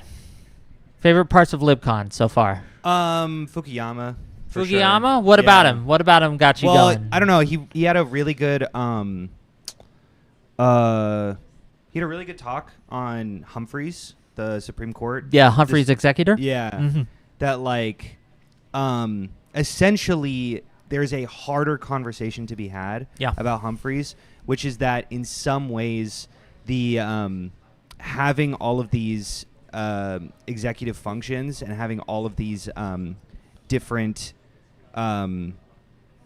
organizations is sometimes stifling, and not having the president essentially be able to be over them can sometimes, like, they are sometimes pushed away from democracy. Now, obviously, maybe, having Trump in charge of these is probably Probably not wise. yeah, but there's a harder conversation to be had, right? Like that, like it's Sure. not necessarily just like a simple yes or no about whether or not that should have happened. And there's a more balance about like how much red tape should exist within these I gotcha. districts. I understand. No, that's though. I saw that panel. I thought it was very interesting. I liked the one of the other gentlemen whose name escapes me. He wrote some works on populism and the dangers of populism abroad, and he mentioned the kind of like dichotomy that we're living through, right? Where in order to secure power, Trump's admin has had to make the choice between loyalty and competence. And in some ways, their choices of loyalty, which has destroyed their competence, is helping them lose power. But the problem is they're acting as if they don't care about the next elections. They are looting the country. They are just taking everything for all they're worth. Look at the corruption scandals from Trump's families and insider trading and how it's ballooned out to massive proportions, right? In 1 year on Bitcoin, using Bitcoin, Trump has made more than Nancy Pelosi has in stock trades in 25 years. Okay, so keep that in mind if you want perspective here. Yeah, and unfortunately, that's going to cause lasting damage, even when they are likely to be moved out of power soon. So, yeah. Alice, what's been your favorite part of Libcon? I saw the panel on Gen Z and the youth. I didn't see Sarah that. Okay, Longwell. tell us for those of us who didn't see that. Sarah Okay. Longwell is spectacular. Beautiful. As a user researcher myself, I greatly respect her perspective. And I saw her be right about something after Stephen Bennell was wrong about something. Oh, what was he wrong about? What did she get right? So he proposed this idea that like right-wing media is this top-down thing where you have your big news networks spreading talking points, and then all of their spreading down through new media just recycles those clips and echoes those kinds of sentiments. When it's not actually true. What Sarah Longwell pointed out is a lot of it starts at that lower level, which is true. On streams and stuff, we'll say a bunch of stuff, and this is how the alt-right rose, using that as like an experimentation lab of random talking points, random memes. Occasionally, some of those get high engagement. And those are what get funneled up through bigger streamers, then to like the news sources, then to the politicians. And then their bigger figures can just say those things that are big hits and working, and then that is what gets echoed down. So it's not just starting with like the big news networks, the big right-wing politicians coming up with their own talking points. They're using social media as this like enshittified trash lab for everything they can throw out there, and only taking what works. So it's bottom up, and then it broadcasted back from the top down. Sure. Well, we got our guest here today. How long do we have him for? Do you know? We're talking 30 minutes, 45 minutes. Okay. Entertain the audience. I'm gonna ask. Cool. Yeah, I think we're doing 30 minutes. 30 minutes? Okay. Great. Oh, I think that's the colonel over there. Yeah, but we're going to be talking about NATO. Do you have, I don't know. I mean, I have very strong feelings about NATO. I've got my little NATO pin here. Yeah, I think that it's kind of hard sometimes to have a nuanced conversations about the military. Obviously, just because sometimes there's so much damage that's being done. Obviously, the current war in Iran is not something that we have to support in order to support NATO, but it's obviously a harder conversation about the fact that sometimes the leaders of NATO do these horrific military attacks that it's a harder conversation. But obviously I could also point to the support in Ukraine, the support in the Balkans, the support against Russia, against Eastern expansion, that I think are very, very critical and very, very important. And I think it's easier to just go, well, we just shouldn't have a military. We should just get out of all of these. We should be an isolationist little country and just shift away from all of those, from all these conflicts. When you see bad conflicts happen, you're just like, we should just stay out. But there's a harder conversation about being more nuanced about it all. I don't know. Geopolitics and war is hard. It often gets messy. And there are some bad and evil things that happen sometimes. But we have to play that at a big scale and actually try to maximize the good and minimize the bad. And sometimes it means we need to go to war against someone who's worse. And it's hard to do. And it's, frankly, for the better, typically, if we do that in a cooperative manner, where we work together to win when we need to win, and also to hold each other accountable. Yeah. So orgs like NATO are always going to be perfect, but worth it. No, yeah, exactly, and I think that's what NATO really is about, is holding each other's countries accountable. But yeah, obviously it's going to be done imperfectly, and obviously you could point to a lot of different situations in which it wasn't great, in which happened. But that's okay. Little bit of a change of plans, gang. Okay. We're going to be joined by the Colonel and Destiny in about 30 minutes here, around about. But until that time, we have the lovely, come on. It's okay. It's okay. We're talking about NATO. We have Kraut with us from Cowton Tea. Tell my audience, right, who you are, what you do, why we should listen to you. Go ahead. Okay, I've streamed with you before. You have? I'm a YouTuber from Europe. I'm based in Austria, in Vienna. I make political science content. I try to raise money for Ukraine. And I've come here to talk to more American liberals to be able to connect them better with Europeans. Is this your first time in America? My first time, yes. How's it treating you? I love it here. It's a great place. I agree. You may have some political difficulties, but I do enjoy my time here. Well, good. I guess when we talk about liberalism, a lot of us in America tend to think locally, right? Like, with our domestic issues, domestic policies, all these things, why should we broaden our horizons to what's happening in Europe and across the globe? Why should that matter to the average American? What happens in, say, Hungary or if things? you abandon one liberal democracy, you never just abandon one. It always comes back to another. We can go to 1938 when Western Europe decided to abandon the only Central European liberal democratic state, which was Czechoslovakia, to the Nazis. And did that help? Did that appease Hitler? Did that appease Of course not. No, it didn't. It led to even more war.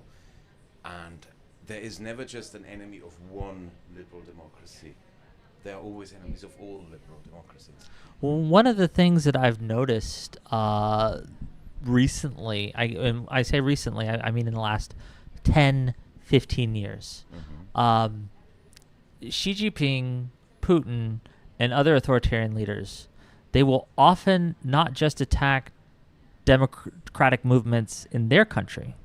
They will often attack America specifically and try to paint us as far worse than we are, and try to destabilize us and use that instability in order to say, well, look, we have our problems, but look what's going on in America. They can't even get their act together. Look, they can't even do Especially voting the right. Russians. Yes. Especially the Russians. Oh, yes. January 6th was the biggest gift that the Trump administration has ever given to the Russian regime of Vladimir Putin, because a core foundation of Vladimir Putin's grip to power in Russia is he continuously argues, like if you watch Russian propaganda videos, it's non-stop of a sort of everyone is corrupt, everyone is bad, everyone can't be trusted, we are just the least corrupt among the corrupt, basically. It's a sort of continuous cynicism. And that is something that you will find in many authoritarian regimes. It's just cynicism after cynicism after cynicism after cynicism to justify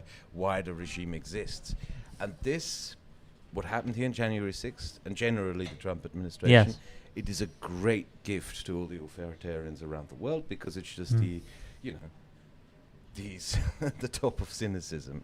Noted. Well, yeah, because it's... Oh, there's a question for you before you go. Okay. Pondering Politics for $20. Oh, my God.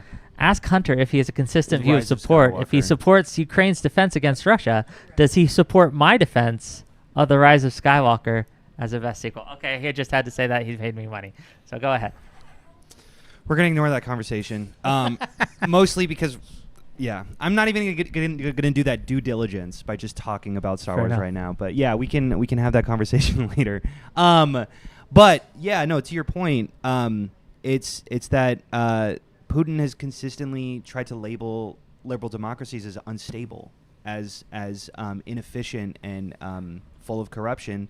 And in some ways, Donald Trump is kind of proving him right, unfortunately. Mm-hmm. Now, I wouldn't say that Putin is right about his overall message, but in this particular, case, I would say that, I would still say that we're better than Russia's oligarchy, but many authoritarian regimes see what we see as our strengths as weaknesses and try to pretend that they are weaknesses. I remember reading a Chinese political science book from a Chinese college that was sent to me by a friend from Hong Kong, which is very interesting in that they portray multi-party systems, and in particular freedom of speech, as a fundamentally brittle and nasty thing. They like to in particular point at far-right parties in Europe, racist movements in European countries. The specific examples given in that book were Australian far-right movements, and saying, look, freedom of speech just allows this kind of sentiment to rise, allows it to come and gain political power. So it is also, when said in a certain way, it can be made to look like a convincing argument, doesn't it? Sure, and in some ways there is certainly truth a little bit embedded in there. But right? that's more Like the Chinese thing. The Russian thing is more sort of the cynicism stuff. Right. I came here mostly, I brought a Hungarian friend along with mine who unfortunately drank a little too much last night, so he's not here, to talk about the Hungarian example and for him to talk about the Hungarian example, because I believe that is the fall of Viktor Orban is far more relevant to you Americans. Can you actually elaborate on why for us for a moment that's true? I know I hear it a lot. I know a lot of people say this and talk about this, but why does that matter? Because Orban was a leader who was democratically elected and just like Trump began to undermine the separations of powers in the state, undermine the judiciary, basically turned the Supreme Court into his little rubber stamp mechanism. Happening on a systemic or executive level to people's everyday struggles, and to recognize that like when you pull money out of that system, it's also hurting everyone underneath. And it's a very common sentiment in authoritarian systems for people to just go, okay, well, yeah, sure, they're taking money, of course they would, but like, so what? Or everyone does it. I disagreed a lot with the panel yesterday. Okay. I didn't have the opportunity. Well, I was a bit. You know more about the situation, so yeah, I go was ahead. a bit more of a chicken to just question and ask questions. But sure. So when I was in Budapest at election night with my friends in Budapest, and you know when the event happens, he's gone, right? And now, what we tend to remember in the such circumstances is always the sort of the moments, the little things, the pieces of data, stuff like that, and. The thing we never really remember from these moments is how people felt, if you want the vibes. Yeah. And I will tell you in all honesty, sitting in my friend's apartments in Budapest, the thing that we were mostly was incredibly anxious and terrified, because we were convinced that Orban was not going to recognize defeat. Right. We were convinced that he was going to try a coup. We had gas masks with us. We were actually talking about, okay, later today, when he announces that he doesn't recognize the election results, are we going to have to march down to Kossuth Square and protest or build barricades? Is there going to be a Maidan in Budapest? That was actually the overwhelming sentiment among my friends, among everyone I knew there. And that is something that seems to be forgotten now. In the end, it didn't happen because the turnout was so overwhelmingly against him that he had no choice but to acknowledge reality, because reality was so obvious. But I choose to remember, looking back that moment, I choose to remember the absolute dreadful anxiety that me and my friends felt sitting in Budapest, because that matters. It matters not to take it for granted. And there are many more things that built up to what happened in taking down Orban. I think one of the most significant events wasn't just the corruption. It was, I'll give two examples that I think are very relevant. One is the mockery of the corruption. So something that a lot of people outside of Hungary probably didn't notice is that the country, quite literally, after 16 years of Orban, was starting to fall apart. The National Railroad Company, MÁV, became a national embarrassment. A train trip to from Vienna to Budapest is usually 3 hours. It takes 8 hours because the trains keep breaking down. And that's all across the country. Everything just keeps breaking down. The roads kept breaking down. It became a sort of common joke in Europe that in England you drive on the left side of the road, in Germany on the right side, in Hungary on what is left of the road. Because everything was just filled with potholes, roads falling apart, etc., etc. Really bad things started happening last year with the neglect on the public healthcare infrastructure, where doctors began posting pictures of cockroaches infesting hospitals, etc. And there are things that combined with all of this to sort of build up more and more resentment. And one of the things, the mockery example that I wanted to give, there is a mock party, a comedic party, fake party in Hungary called The Dog with Two Wagging Tails, which is a sort of innuendo joke. I'll leave that to your imagination. They did this very smart protest thing where they used to go to towns and places where politicians of Fidesz, of Orban's party, lived, and they filled up potholes. It cost around 50 euros to fill a pothole. So they went there, they filmed themselves, They filled the potholes, etc. And one of the cheeky things they did was they went to Orban's hometown, and they filled up all the potholes in Orban's hometown, and they called the police on them, chased them out of town, and I kid you not, they ripped up the potholes again. And yeah, that ridiculous moment went very viral and was one of those contributors to eventually seeing all of it unfold. And the other one, the more important one in my humble opinion, was the Pride Parade. Last year's Pride Parade in Budapest was incredibly significant to a point that a lot of people do not acknowledge. And I'm very annoyed that people yesterday on the panel didn't acknowledge it. Because, as you all probably know, who follow politics, Orban banned the Pride Parade. And they did it anyway. We did it anyway. I went out there. My friends went out there. I Beautiful. asked my friends to go. Yeah. Yes. And there were, I think it was one of the largest pride parades ever in Europe. What the LGBT community of Hungary did, incredibly successful, and they were really great at pulling this one off, is turning LGBT issues from, being an LGBT issue into a free speech issue. And when you can brand yourself and present yourself as the defender of a principle as important as freedom of speech, you have pretty much already won the battle. There's a lot of people who, until it becomes real to them, they won't get as engaged, right? And so if you're a straight male, LGBT, you may even support it, right? But there's a difference when you can tie that to something that is intrinsic to the person that you're talking to, such as freedom of speech, right? Yes. Because we all speak. We all want to be heard. We all want to have our voice. And hey, this government is shutting down people's ability to speak out.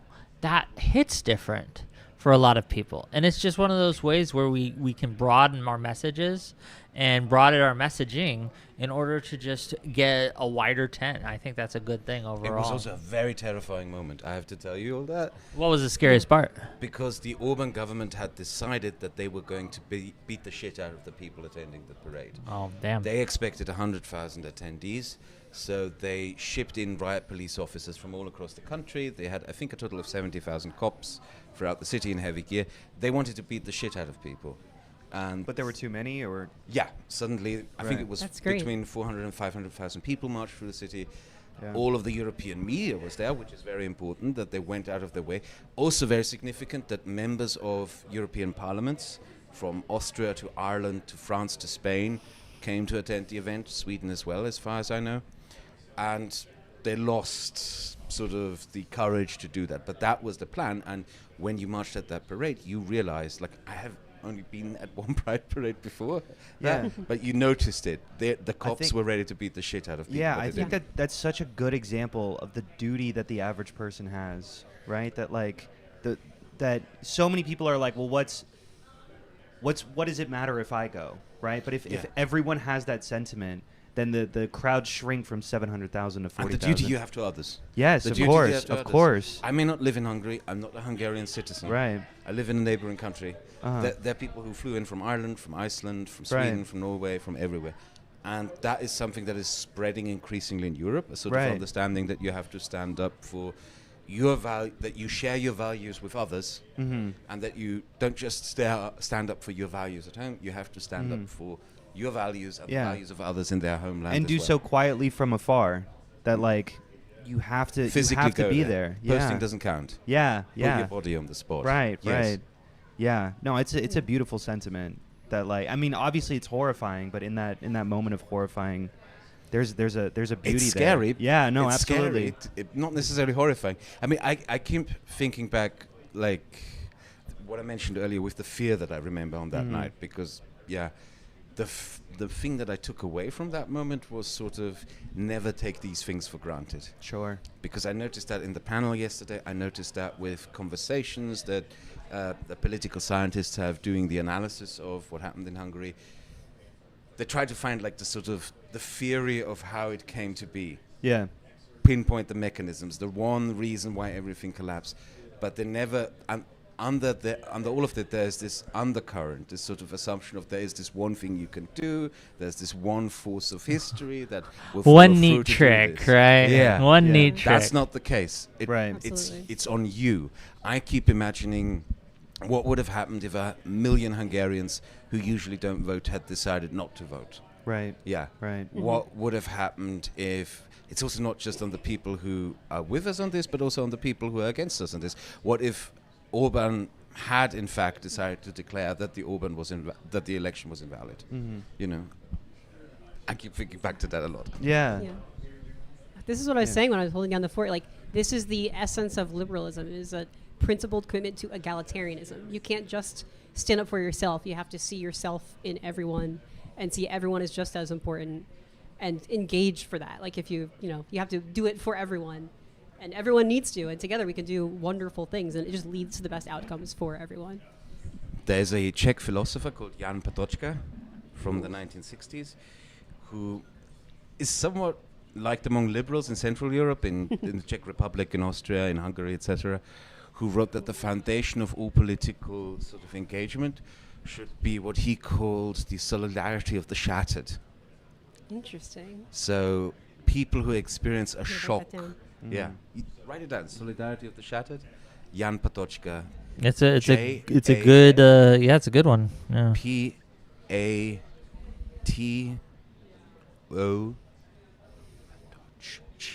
What's it? C-H-K-A? C-H-K. Patočka. No, or is it CZ? I think the start with that, and then solidarity of the shattered. I think it's CK, Patočka. I'm sure if you look up solidarity of the shattered, it'll come up. I think the Polish is CS and the Czech is just a C. Yeah. That all politics, according to him, brings out the solidarity of the shattered, people who experience a devastating moment of which they think they have no control over their lives and how society unfolds, to connect these people together, into a solidarity of the shattered. Let me take a moment now that I've calmed down a little bit and I got some of these super chats up on my screen. So I'm not ignoring you, chat. I promise. It's just been we're just little ignoring hectic day. So first of all, for the tier 2 memberships, Riz, what the fuck for member for 6 months? Kingly debate moderating Kingly, true. $2 from Opno. Whick, please God, make Steven take off that tie. No. Odashara with 20 Whick TV gift memberships. Look at you go. Look, this kind of support. This wasn't free, gang, okay? I had to get the microphones and equipment, and I had to borrow from She's Alice, whose camera we're using, and other gear from Bishop, right? I would borrow gear from that. Like, this wasn't free. Help me out here, okay? Thank you for the 20 gift memberships. Okay, 5 gift memberships from Even More Jimmies. Well, I'm glad you had that many Jimmies. $20 from Pottering Politics. Bill Crystal supports abolishing ICE, which is based. Ask him if he also supports Democrats expanding the Supreme Court. I did. I got that from you. Okay, $5 from Caramel Cold Brew. Joe Biden will outlive Trump. Well, we'll see. Super Duper Scooper. Tier 1 membership. $10, just $10. No message from Michael. I like those kinds of super chats. $5, another one of those. Moped Mike, thank you. Sapient Green, I'll give you some money, but remember to share with the rest of the class. I'll get him something nice. How's that? $10 from Canada, the Gazinator. £2 from Dottie Girl. Well done, Wick. Thank you. Ekem, $2 more. This TED Talk is fucking based. True. And we already asked the $20 from Pottering Politics there. Benji Boy with $10. We need to take back Hassan Trump derangement syndrome for anybody in their cult. No. No. I hate that term. I hate the term Trump derangement syndrome. And I hate the term Hassan derangement syndrome, or whatever you want to name it. True. It reminds me of 1970s Soviet psychiatry, where people who were political dissidents were declared to be mentally ill. I hate doing that. You should never declare someone you disagree with to just be mentally ill. You're not a psychiatrist. I've Shut seen up. A lot of people in different factions of the left result to different insults that are in ways like ableist or offensive about other people they don't like. And I really don't think we need to stoop. I will call people a coward. Like, there are ways, we don't have to go low in those respects. Like, don't give an inch on anything like that. People disagree with you. They're not mentally ill. People have their convictions. Yeah. You might think they are misguided, but they believe what they argue for. Yeah. They're not mentally ill. I call people wrong. I'll call people a coward. I won't call them a slur. Gang, just to let you know, if we can get $500 today, you'll see me dance, okay? You'll see me get down. You'll see me boogie. We gotta see that. Okay? I gotta You have see to. that. And I'll get as many people to dance with me as well. Maybe even Steven, okay? Maybe we can get him in a dance-off. Wick versus Destiny dance-off edition. It could happen. You don't know. And it can't be understated how much work Wick especially has put into all of this last night and this morning, trying to get all of this up and running. It's been very stressful. It's okay. It's okay. Back to the topics, though. Enough shilling for now. Back to the topics. So we talked about why it's important for Americans to care about liberalism abroad. So when I look at what Trump has done to our standing abroad, however, for very good reason, there are many people who are in Europe and who are in Asia and other countries who are looking at America and it's like, we're now very wary of doing any business with you. That's right? why I'm here. Well, that's why you're here. How do we fix it, crowd? How do we fix it? I don't know. I'm here to find my answers myself. Fair. I lived through the build-up to the Iraq War and the end of the Iraq War, right? The resulting chaos. And I can tell you, it's never been this anti-American in Europe. The sentiment. It's really widespread. I'm probably, I asked a lot of friends of mine from Finland, from the Czech Republic, if they were interested in coming out here. Very few Europeans here. A lot of European liberals have given up on the United States. There is to a degree this sentiment in Europe that, okay, we need to stand on our own 2 feet now. We need to build up our own, defense, be more autonomous in geopolitics. I don't think that's necessarily that's not a bad thing. Yeah, I don't think that's not a necessarily contradictory bad. thing. It doesn't mean that you have to abandon the United States as a friend, an ally, and a partner. I believe in our alliance. It's why I'm here. And I'm trying to make the context that I can bring back to people in Europe to say, hey, this is worth maintaining. And who knows, maybe next year we'll have an event like this in Brussels, which I can help organize for all of us. That would be and we'll great. fly all that. Is the anti-American sentiment, I mean, is it at its core anti-Trump? Or is there something maybe a little bit more broad to it? Depends. Sure. Depends. Some people may have been, for some people it's more Trump. For others, they would use Trump to say that America has always been like this, which I don't necessarily agree with. Which is cowardly on our pacts, on our truces, or what in particular is there like? The antagonizing, like the Greenland issue. Oh, sure, was probably one of the most worst things. Sure, that he did, sure. Yeah. And it's become a lot more commonplace to joke about Canada and annexing. The crazy thing is how much Canada is now tied in to Europe. Yeah, of course. Yeah. Armenia recently opened accession talks to join the European Union, and it was crazy watching the news conference, the conference where all of that was decided and voted on, because Canada was there. The Canadians were represented, and I was like, why are they there? What is their interest in the accession process of Armenia? Right. Why do they get a say in that? That's because they need to strange. leave the North American little pocket that we have. Yeah, very interesting. $2 or £2, I should say, from Riz. What the fuck? Kraut is so incredibly based. Also, she's right. True.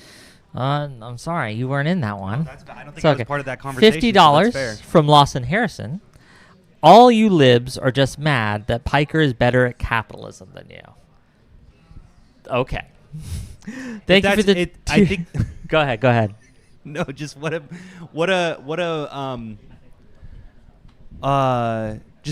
like they're telling on themselves right there. Where like essentially all they're looking for is the monetary goals right here. I think we could all easily make more money if we were a little bit more. If we were willing to impassioned, a little bit more, not impassioned, stretch our morals a little bit more. I don't think he's better than us. Yes, I don't think he's literally better than sell us. out. I don't think it's virtuous to be like, oh, I'm better than you, or that person's better than you. I think he could be That's a making a liberal. lot more money if he made his streams about painting his fingernails and that kind of stuff. If he was just a simple lifestyle blogger about his fashion choices and all that. Don't know why he gives us his political opinions. You know what? I don't think that would make him more psychoanalyze money. Hassan Piker. I cannot. We I have cannot far say. left, We center have left, and right influencer, all terrible fashion. What is with that? We have $5. Smart. I was told to buy a suit coming here because I was then told look at all business of you and you casual, look but like I could. I was told business casual. Thank you for wearing This the is just how I I've I've got a no, absolutely. Thank you. I love this.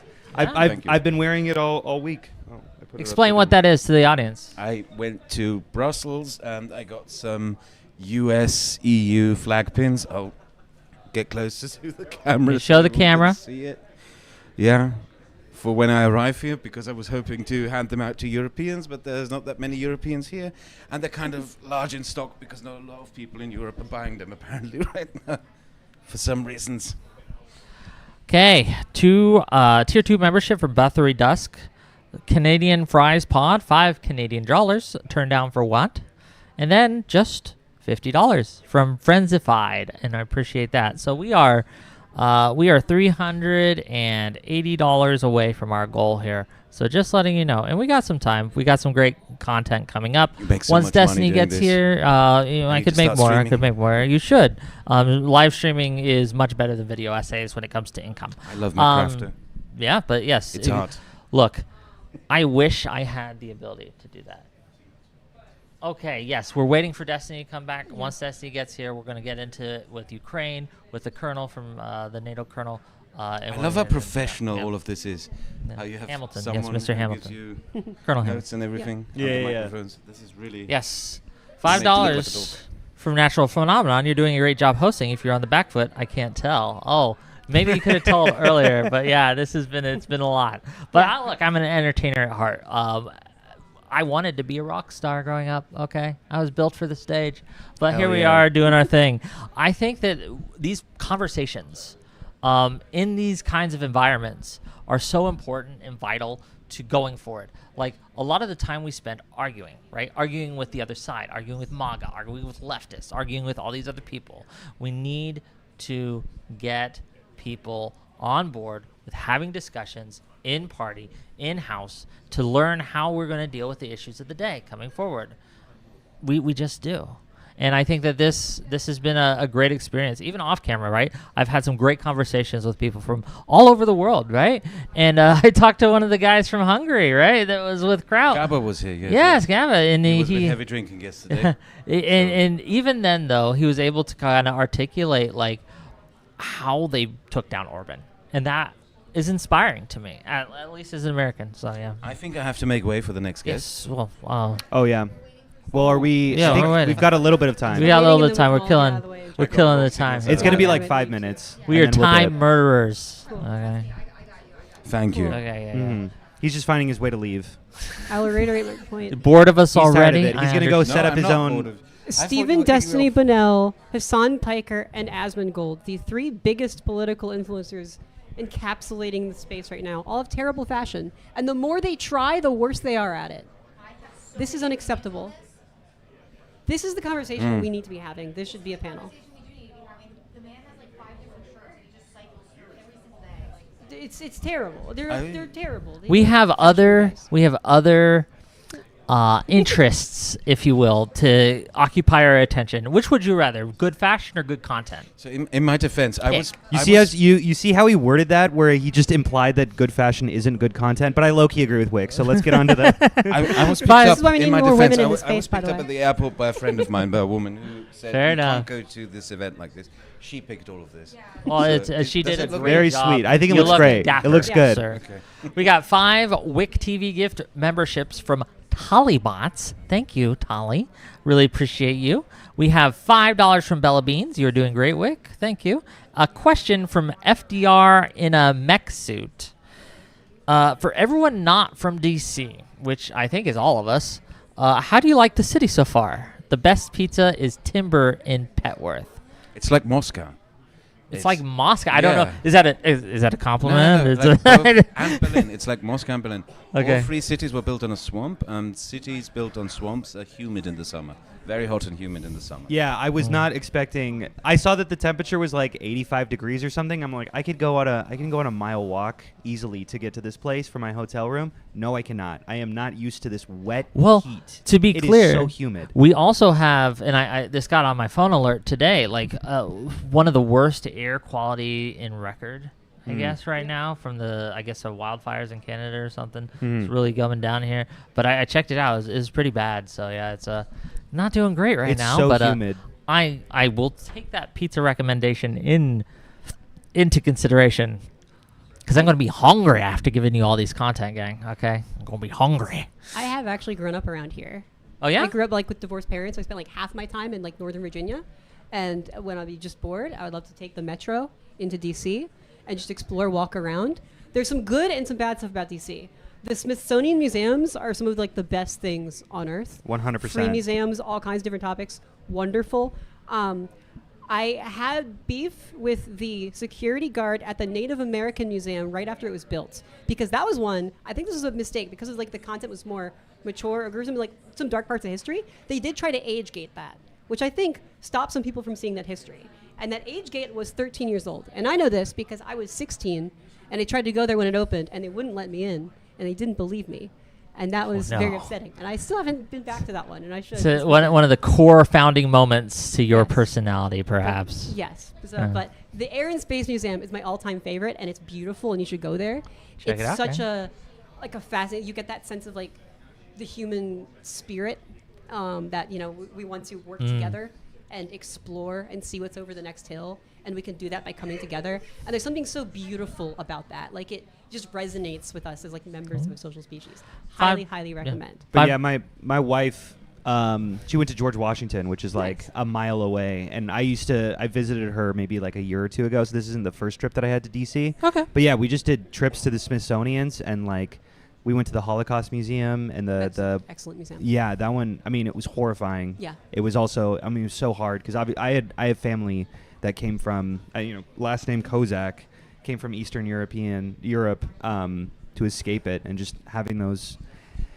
I love it. I mean, I don't love it, but I love it. It's you should go if you're ever in DC. Go to the museums because they're incredible over here. My first time in DC and my first time in the United States. Mm-hmm. So, yeah. You should check out the museums. They're incredible. They're all free. Yeah. Fortunately, don't have a lot of time. Yeah. No, sure. $5 from Gronman. Everyone should read the Wall Street Journal story, the Canadian who steered Europe away from the U.S., especially to see how much of a cuck the UK is. Okay. So I mean, we all kind of knew that. Strong words. We proved that in being 1776. put out. Hell yeah. USA, still, like, USA, as much as we need to ingratiate ourselves a little bit more with the EU, there's still that anti-Brit mentality here in the U.S., and I'm never going to get rid of it, really. I will maintain my like American, like we rock over England, even at our lowest point of shame. When we had, Okay. So he's almost here. Yeah. He's almost here then. Look, even at our lowest, when we had Donald J. Trump, a huge point of shame, then England elected as their prime minister a worse, like, generic brand Donald Trump. Sure. So we're still winning. We're still a point ahead. What are we talking You about, want to introduce guys? yourself? Hi, I'm Stardust. I make video essays occasionally on the YouTube channel Stardust Officially. I IRL stream and live stream on Stardust IRL on YouTube, and you can find me tweeting all the time for no reason on Twitter. Tweets from Star. So yeah. Cool. I know you. You do. Known you for years. I've known you too for years. Yeah. And I know you, and I know you. Mm-hmm.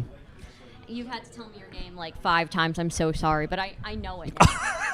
We've been on a decent amount of debate panels together, We but have. that's okay. I'm that's really okay. bad No, with names. valid. It's fine. It's fair. He's literally wearing his name. Just like Yeah, I know. That's the thing. Is it's right here, but yeah, I'm it's sorry. okay. I'm It's just okay. so terrible with names. It's okay. I really It am. happens.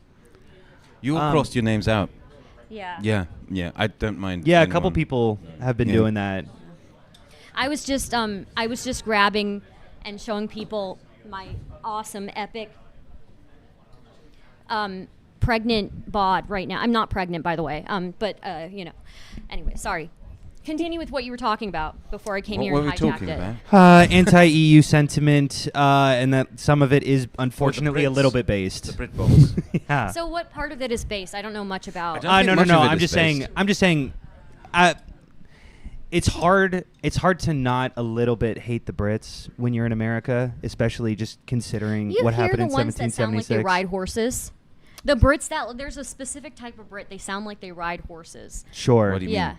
the way their accent, they sound like they ride horses, and it's It's a very posh accent. It's very charismatic, but also simultaneously very, very fucking annoying. And you know who you are. You guys sound like you ride horses for a living or something. I don't know. There's a type of I British get accent what you're saying, but it's not like they're currently riding horses. That they like have that horses. they do it in their pastime, in Sure. their free time. Yeah. Sure. And And like I don't here's like the thing. horses. Here's the thing. I'm Like I scared said, of them. I really want more of like an EU unity right now, and I really do want England and us to have a lot more like be closer allies than we The are right Scots now. really like you saying that. Yeah. Yeah. I love the yeah. Scottish. They're so great. Yeah. They're awesome. I like But- Brexit in the sense of they deserve it. That's so funny. When you look at it That's from so that point funny. of view, it's the greatest thing ever. A Yeah. country. So explain to me what's going on with the EU right now. Well, That's a very broad statement. Yeah. yeah, I mean it's a broad statement. Obviously, I don't think anything like technically is happening right now. But like on a more macro scale, I think that a lot of people are there's an anti-US. I think we're in a generational shift in the weird one. Like you Americans, right up until the 1860s, you can actually look this up in like how newspapers are written Americans. at the time. You didn't refer to You're yourself not as American? Americans. I am American. Oh, okay. So what? I'm just standing up. Yeah. I don't know. Feels like we're under attack. Back in the day, you guys We're not under poisoning the attack. well preemptively. Hey, It's okay. We're not under attack. Back in the day, you guys used to not refer to yourself as Americans. You would say your region is where you're from. You would say, I'm a Midwesterner. Oh, interesting. I'm a New Englander. I'm a Interesting. Southerner. I'm from this and that, you know. Mhm. And then after the Civil War, people started traveling more. During the Civil War, people traveled more. There were migrations that happened during the Civil War. And suddenly you created this identity. And I'm sure that it's probably largely from the fact that the Civil War was also to contain itself as America, and a lot of Yes. the reason why we brought the Yes. Confederate back is because it's your part of America too. I'm Yes. sure that has something to do with it as Yeah. well. And But- we Europeans are currently in a similar thing. Oh, sure. In that the generation after me, the one born in 2000, Yeah. they're like the first generation to know the continent only without borders. And if you go to Europe, you will find anyone living everywhere, anywhere, at any time. You will Right. find Spanish people. Like I've got a Spanish friend who studied in Brussels and now works in Brussels. People date across borders more often than ever before. Right. There are cross-national marriages more and more. It has become normal to speak at least 2 to 3 languages. Right. You can go through this at a long list. This will be the first purely European generation. Sure. And it's creating something very new that hasn't existed. Like the EU before them was just a set of laws and institutions, structures, right? Government bureaucracies Right. and laws. Now we are getting a European identity. Right. These young people now growing up, having their first kids with people from foreign countries, living across multiple countries in their lives, they will create an understanding of themselves as European. And it's also a volatile time because that European identity will be shaped by them, and what values that identity represents will also Right. be shaped with it. Will it be like your American identity, or will it be something else? Like I'm worried that it will become nationalistic, right-wingish. Worst case scenario, even ethnic. That would be the worst case scenario, in my opinion. But Sure. it is something that is now being created, and something that people should have a little more interest in. Yeah, That is sure. interesting. I would- never thought about I that. would say that Cool. considering how cross-cultural it is, it seems unlikely that it would be so identitarian, that it would be so ethnic. Oh yeah, no, I well, guess. people would say that there is a European identity, and what they mean by that is Sure, is white. you Right. know. Yeah, No, but, of but course. then if you look back, like all of Europe was warring with each other for, thousands of years, right? So, I mean, I think there's an easy argument against that, isn't there? Or no? Well, there's also an easy argument against that by just saying that black people have lived in Portugal for 600 years. It's the longest continuously existing Also, black community. I also in feel Europe. like easy answers exist, and that doesn't necessarily just shut down a movement, right? I Yeah, would that's say true. that, like, Yeah, for sure. it's pretty easy to say that Donald Trump is a bad president. It's pretty easy to say that racism is bad. It's Yeah. pretty easy Facts to say a haven't lot of stopped these. them before. And also Yeah. one That's thing that true. is really Facts helpful. don't really stop much, right? Yeah. One thing that is really helpful is that our lingua franca, our common language, is English. English, right? Yeah. Yeah. Because that used to be a problem when Britain was still in the European Union. Everyone would sort of assert or accuse of saying, the English would dominate this project. But now that the Britons are out of the EU, everyone is just sort of accepting, this is useful. It's so interesting. Yeah, it's so interesting that the EU doesn't even have an English-speaking nation, and yet it's the lingua franca is a nonetheless. yeah. That's so funny. I've never.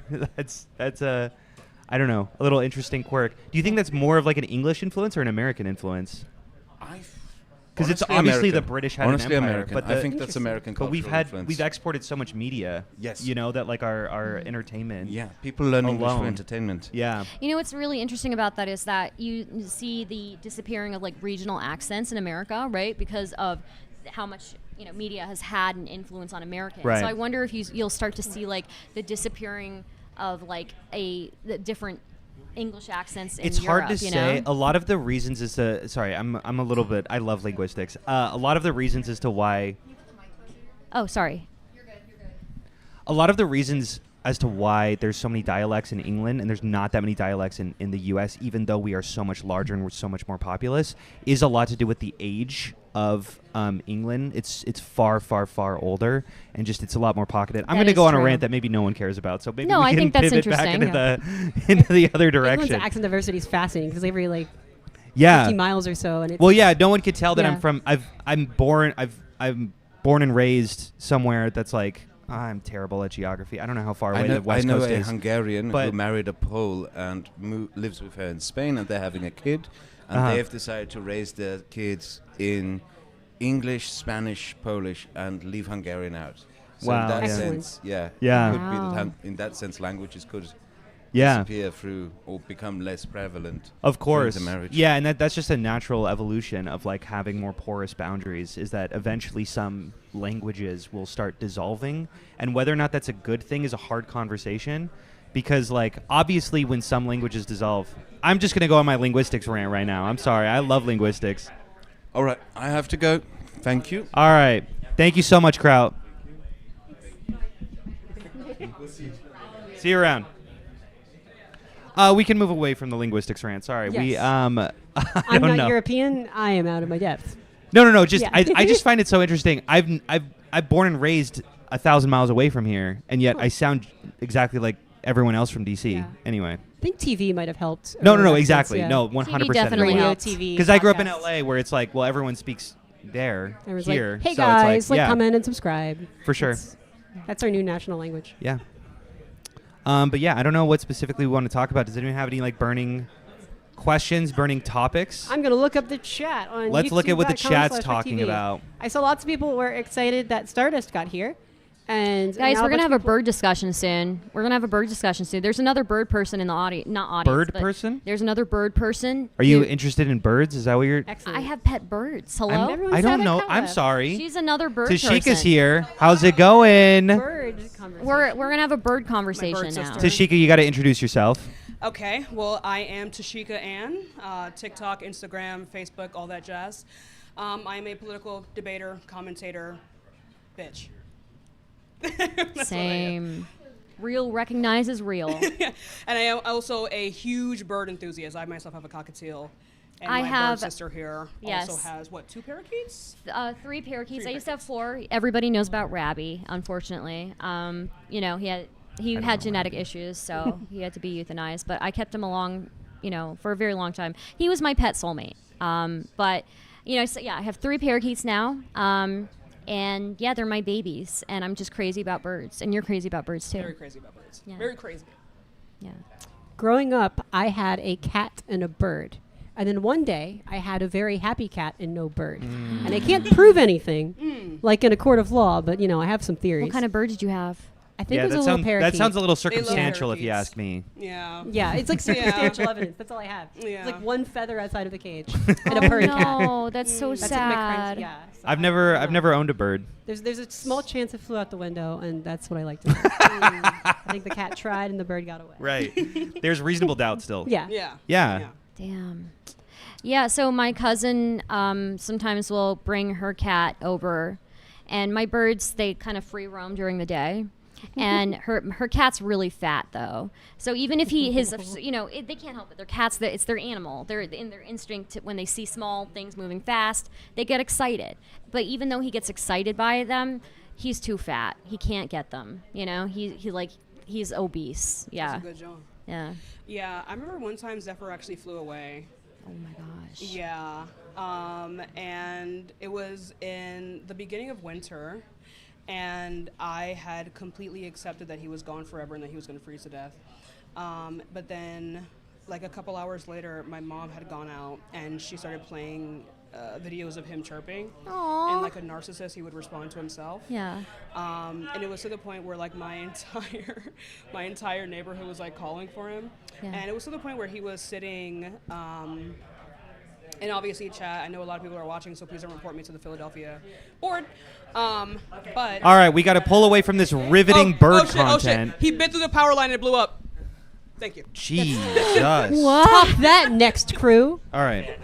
I don't know about that. Some riveting content. Okay. We're turning the tide over. Gang. Okay. Great. Okay. Great. So, excuse kind of like the last minute nature of this, but me and Destiny, streamer Stephen Bonella, will be talking to Army Colonel Robert, what was his last name? Robert Hamilton. And we will be going over foreign policy issues, Ukraine, and whether or not it's important as liberals to stand with Ukraine and how we can stand with Ukraine and all these things. Should be a great conversation. He'll be here any second, and then we'll kind of have you on. They're all getting their things ready. But, okay, if you guys are ready, once you guys just come on in, have a seat, pick your favorite. Yeah, wherever you like. Okay, well, first of all, thank you for agreeing to do this. Welcome to the show. Can you tell my audience who you are, what you do, and why we should listen to you? Sure. Well, first of all, thanks for the invitation. I'm Bob Hamilton. I'm a retired Army officer, retired in 2018. As a colonel, I did most of my career as what we call a foreign area officer. So specializing in a region of the world. For me, it was Russia and Eurasia. Currently, I run a think tank, a small nonprofit called Delphi Global Research Center. We just had our first anniversary, 1st of July. We launched last year, and we do research on Russia and Eurasia. We do a lot of work on the war in Ukraine specifically. Excellent. What kind of work, when you say we do work on the war in Ukraine specifically, can you elaborate on that a bit? What do you mean? Absolutely. So we're a research organization, right? We're a think tank. We're a nonpartisan, nonprofit think tank. When I say work, I mean research. So we do we do reports, we do articles, we do field research. I'm in Ukraine usually 3 or 4 times a year doing research. I have a book project that Ukraine is part of the book. And then I'm there just to do research on the war, to catch up with the war, to see what's going on. We also have several Ukrainian fellows, so several people that scholars that affiliate with us who live in Ukraine or are from Ukraine, and they write for us pretty regularly. So, look, we believe the war in Ukraine is the most important thing happening for U.S. national security in the world right now. Even more important than Iran? Yes, absolutely. Okay. Look, it's been so. First of all, Iran was a war of choice. Fair. You know, the U.S. and Israel made the choice to start a war against Iran. And you can argue, look, the Iranian regime is odious, and there's a lot of reasons you can argue that it shouldn't be in power. But ironically, it's probably more powerful and more entrenched now than it was when we started the war on February 28th. And so, actually, February 28th seems to be an interesting day for Trump's decisions. That was the day he kicked Zelensky out of the Oval Office last year. And this year was the day he started the war with Iran. So I don't know what's going on with the last day in February for him, but not his best decisions. Can I ask, you mentioned this being an important conflict. I would obviously agree. How do you communicate that to the average American, especially right now when we feel like we're tending in this more kind of like isolationist direction where we don't want to have anything to do with NATO or the rest of the world? Like, why should an average American care about what's happening in Ukraine or Europe at all? Yeah, I mean, whether you want to argue in terms of power or principle, right? Whether in terms of international law or just, balance of power, realist politics, it's the most important thing going on in the world today, I think, from both of those perspectives. If you're looking at it from the perspective of principle or law, I mean, it was a blatant violation of the UN Charter. Ukraine did not threaten, had not threatened, and could not threaten Russia. Russia launched an invasion of a neighbor and is carrying out it's not an effective genocidal campaign, but certainly the ends of the campaign are to eliminate Ukraine's independent identity and eliminate Ukraine's statehood. And so if you believe in the idea of a rules-based order, which, we're here at Libcon, this is one of the major sort of tenets, I think, of international liberalism, is that there are rules, right? There are, yes, there's no hegemonic power. There's, nothing that, there's sometimes no sanctions for breaking the rules, or not serious sanctions for breaking the rules, but there are rules that most states should abide by most of the time, and they help make conflict and horrible things like happening in Ukraine now less likely. And so, and if you look at from the perspective of power, Russia is the only existential threat the United States faces right now. It's the only country on the planet with the ability to wipe the U.S. off the map via its, 5,500 nuclear weapons, 1,800 deployed nuclear weapons, right? China can't do that. Go ahead. So Carney notably said, I don't know which European speech this was, but basically that to some extent we had all kind of bought into this collective fiction about a rules-based international order that in some ways, inarguably, the United States kind of felt itself to be above or around sometimes. Sometimes, I don't know if I'd say for better or for worse, maybe just for worse. Now you've seen, I think it was Rubio who just came out and said that we need to work on abolishing or getting rid of the ICC because it undermines the United States. How do we as a country and then as an alliance for NATO and then as a Western world emerge from this presidency with anybody having faith that the United States will adhere to any kind of rules-based order if we're 5% inflation away from electing another autocratic dictator who wants to abandon the entire rest of the world? Like, what does that look like? It's a fair question. The rules-based order, the liberal world order, whatever you want to call it, was never perfect, right? States did go around the rules, and powerful states went around the rules more than most, and the United States is not innocent of that, right? We have gone around the rules of the institutions that we largely created in the aftermath of the Second World War when we've decided that we had a sort of critical national security interest in doing so. But I think the U.S. has generally respected the rules most of the time, and for a big country, that made it a little different than the Chinas and the Russias of the world. And so in terms of Ukraine, or in terms of, another reason why, a power reason why I think it's important is it's been a core tenet of U.S. national security policy since the end of the Second World War that, the supercontinent of Eurasia is so big, so populous, and is so endowed with resources that if any one power were to capture all or most of it, it would be the end of U.S.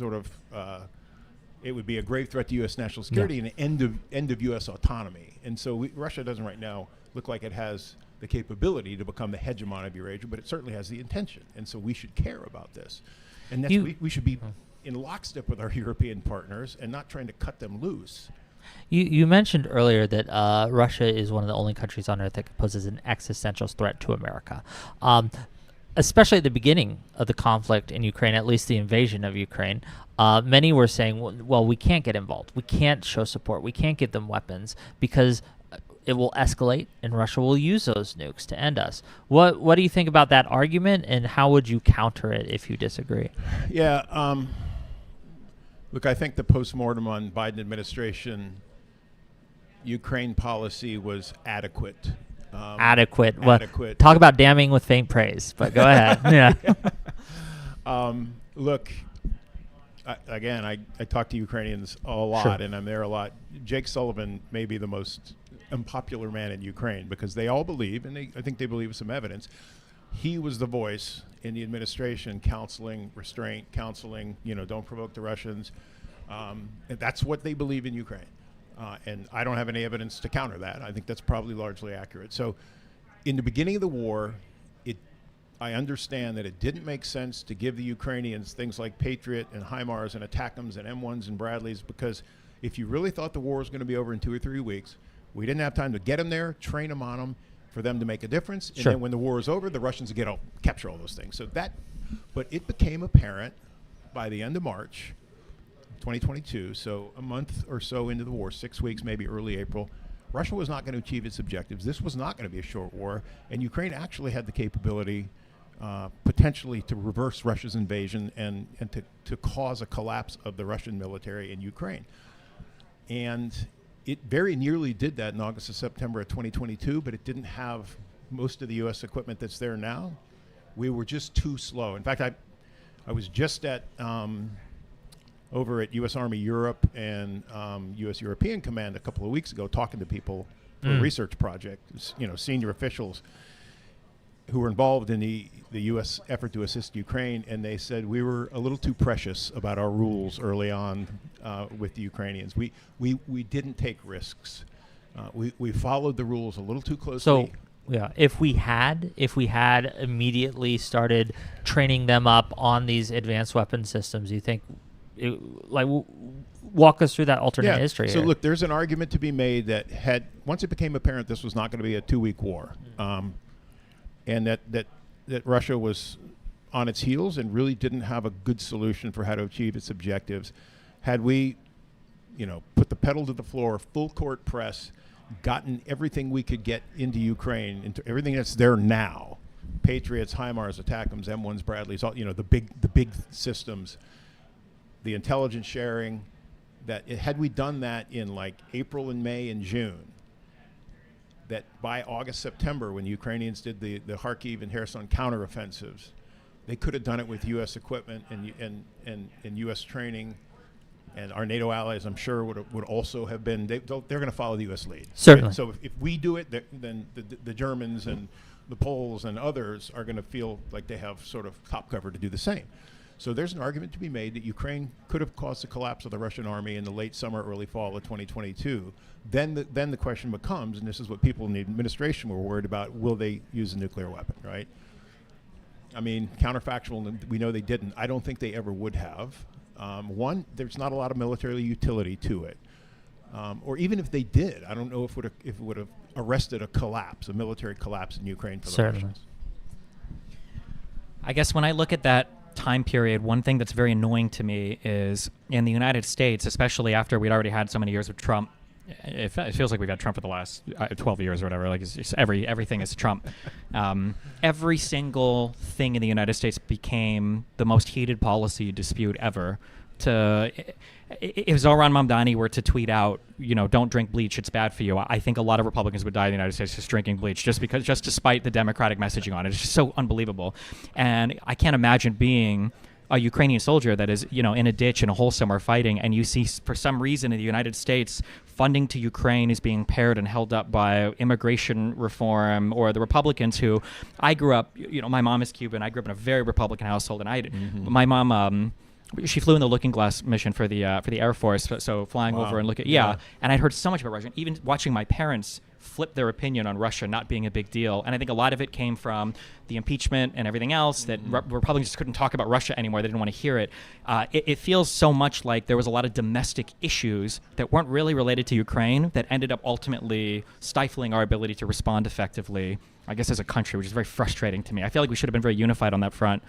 Yeah, I mean, to me, it was a no-brainer, and it's again, part of the reason we started the think tank I'm in now is because we were getting pressure after Trump came back to not do any work on Ukraine or do much less work on Ukraine because we don't want to get in the crosshairs of the White House. And you're seeing this. It's not only the think tank sector; it's universities, it's media organizations, it's law firms self-censoring because they don't want So they're afraid, basically, to do all these things. They'll lose funding. They come after you. Okay. You may win, but you're going to bankrupt yourself in the process, defending yourself, even against baseless charges, right? And so you're seeing a lot of self-censorship. And so we made the decision to leave where we were and start a new think tank. I was telling somebody earlier, I was in Kyiv last February 28th when Zelensky got kicked out of the Oval Office. I was having dinner with Ukrainian friends, and all of our phones, because it's 7 hours later there, so all of our phones lit up, and we all looked at our phones and looked at each other and went, oh, shit. This is a bad day. Can I ask, I'm curious from a foreign perspective in the U.S., how has Ukraine been able to outperform Russia so much in the technological war and in the utilization of drones? Like if I were to look on paper and I were to imagine how this would have gone, obviously the first 2 weeks were a disaster. You have Russian armor rolling down the street getting man-patted or whatever by single soldier, just an absolute disaster. But when I think, okay, well, where is the war going to go? It's going to be massive amounts of drone swarms that are going to be flying across the battle lines. And I would think, oh man, that definitely means Russia's going to win because they've got more manufacturing, they've got Iran, they've got... How was Ukraine able to win on that front, or is currently excelling in that front? How? Yeah, well, it's a offense, defense, or countermeasure race, right, between the Russians and Ukrainians. And Russia always has, as you noted, it's got the advantage of scale. Ukraine's advantage is decentralization and innovation. And I think that comes, decentralization I think is structural. That's just the way Ukraine is. Fair. It's not, Russia is a hyper-centralized system. Ukraine is different. It is a different country. Putin's wrong, right? Ukrainians and Russians are different people. The languages are not as similar as certainly he or most Russians would have you believe. Ukrainian actually lexically is closer to Polish than it is to Russian. It is a different national identity. It's a different system. So anyway, Ukraine's advantages have been innovation, which I think is driven by the existential nature of the conflict, right? They lose, they cease to exist. And then the decentralized nature. So that makes innovation easier, but it makes scaling up harder. I'll give you an example. I was in Sumy, Ukraine, last spring, and Sumy is up on the Russian border, and we went to a university, and they had a drone trainer that they had written the software for, a couple of the professors there. They had a US 50 caliber machine gun mounted on the back of a flatbed pickup truck. You put on a VR headset and you shot down Shaheds. And it was incredibly realistic to the point where after a certain number of rounds, you had to pause to reload, right? So you couldn't just shoot and shoot and shoot.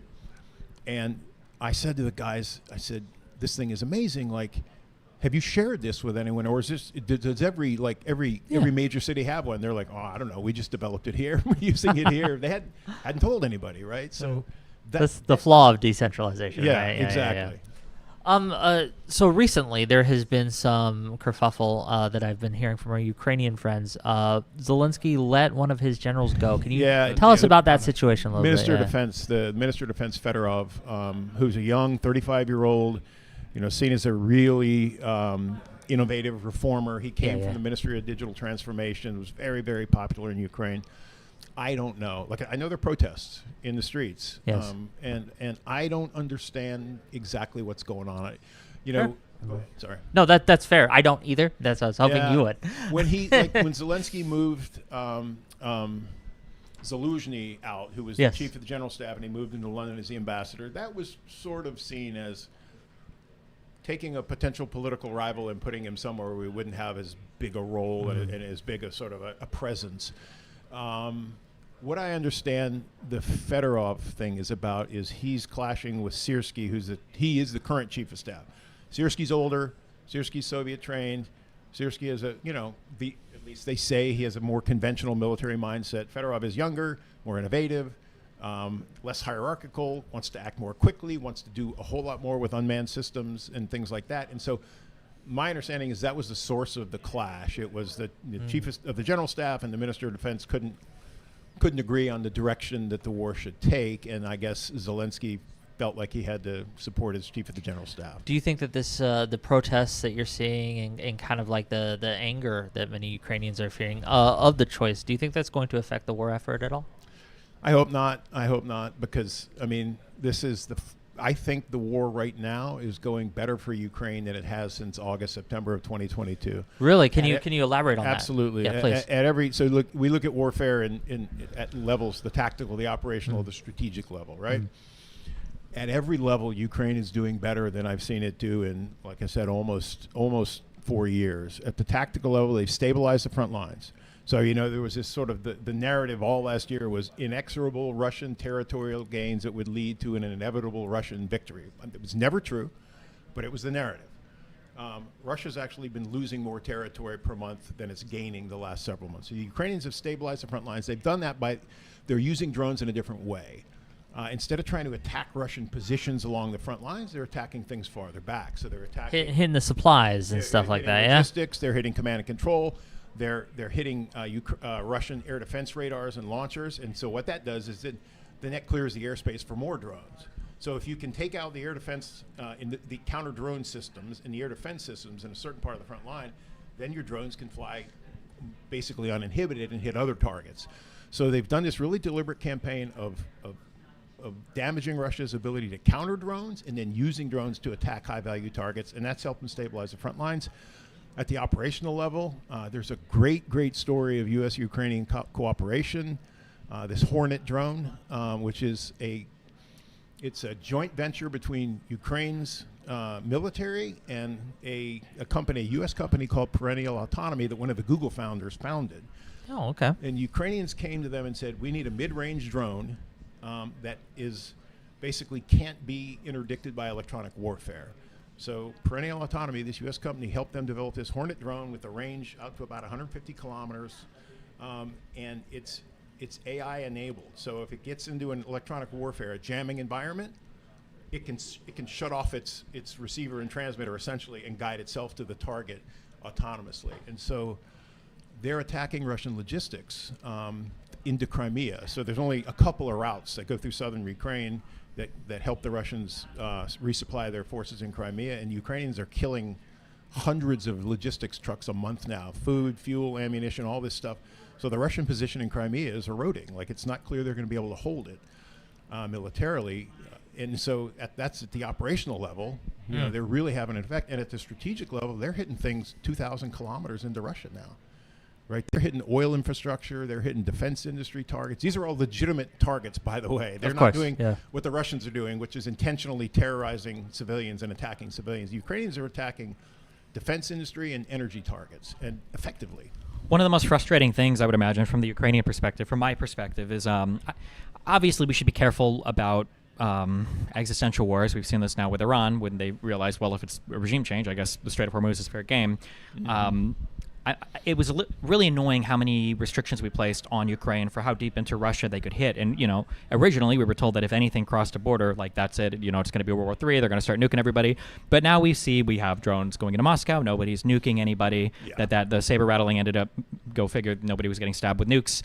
I wish this type of, I guess attack would have been tolerated earlier on. Who knows how things could have gone differently. Do you think, as this war continues, what is the thing that you're looking for to be like a... Actually, I don't want to... I was going to say, what's like a major tipping point? You're like, oh, okay, well, who's going to win? But actually, I have a more interesting question. I'm interested for you. How can this war possibly end where Putin is able to accept an end that doesn't involve him falling out of a building? Like, what is Putin's off-ramp for this, assuming Ukraine continues to perform decently well? He took his own off-ramps away when he annexed 2 more provinces after the war started, right? He annexed Kherson and Zaporizhia. Had he not done that... Just real quick, in addition to the three, in addition to Crimea and... Donetsk, and Luhansk. Gotcha. Right? Yeah, not just the 2 in the Donbass, but 2 more people. Yes. So, had he not done that, he could make a case that, well, this is really all about the Donbass and Crimea. That's what we wanted. We've got that now. So, you know, we've captured the rest of Donetsk and Luhansk provinces, and okay, I'm calling an end to the war because I've achieved my objective. He could have made that case, and Russian people probably would have. And the Russian sort of the oligarchy and, you know, the other power centers in Russia, and there are, right? It's not all. It is a personalist authoritarian regime, but it's not 100% of the power concentrated in one person. A lot, but not all. Probably everyone would have accepted that. But now what are you going to do? You just annex these other 2 provinces. So if you stop the war without capturing them, or worse, if you're forced to withdraw from them, then you have to make a case to, you know, the Russian society that has suffered hugely in terms of casualties, right? Not, you know, Putin's whole narrative on the war early on to educated urban Russians, the people he cares most about, because 1, they're the ones most likely to sort of question his legitimacy, and 2, you know, they're the most sort of economically and politically active demographic in the country. His narrative to them was, stay out of the war, it's not going to affect you, right? Just go on with your lives, make your money, and, you know, we're not going to conscript you, because they're mostly conscripting ethnic minorities and, you know, rural regions and things like that, and you're not going to see, you know, things blowing up well, now they are. Now things are blowing up in Moscow and St. Petersburg. Now there are persistent rumors about another partial mobilization of 300,000 up to 1 million. You can't do that again and only conscript ethnic minorities and people from the, you know, the remote regions. Yeah. So he's in a bit of a box. I don't think this war ends with him still in the Kremlin. I don't think he will end the war. I think it's him or the... It's existential for him, right? It's not for Russia. It was a war of choice. It was a war of choice for him when he made the choice. He didn't need to invade Ukraine. But now at this point, I don't think he can climb down. He's put so much of his reputation and credibility into it that if he were to fail or back down, the sharks would eat him alive. Yeah. Especially with the lack of U.S. participation. I feel like there was a world where NATO came together and everybody defended Ukraine, and Putin had some kind of, what are we going to do? It's NATO. The entire Western world is against us. But I feel like for Ukraine, especially early on, to have been so abandoned by everybody, but then for everything to be so monumentally failed, and you said it, you get the videos from Moscow now of the billows of smoke, or that people in Crimea are starting to feel unsafe, Crimea was like not even a question. It was like, no matter what happens to Ukraine, they're never getting Crimea back. Like that was beyond even thought. Right. Yeah, that's the only thing I guess that I kind of wonder, because when things become existential for the leadership, then there are real questions on the table. Like, I don't think it was ever the case that if you attack into Moscow or whatever, that Putin's going to start nuking everybody. But I do wonder what his options are. Maybe not in terms of nuclear weapons, but if he feels like if this ends, like, I'm gone. Yeah, and I do think he thinks that, and that makes it harder. It makes it harder to find, bargaining space for a ceasefire. I mean, this war does end in a ceasefire. I think it ends in some sort of, negotiated settlement. I don't think either side has the capability to achieve all of their objectives purely through military force. Fair.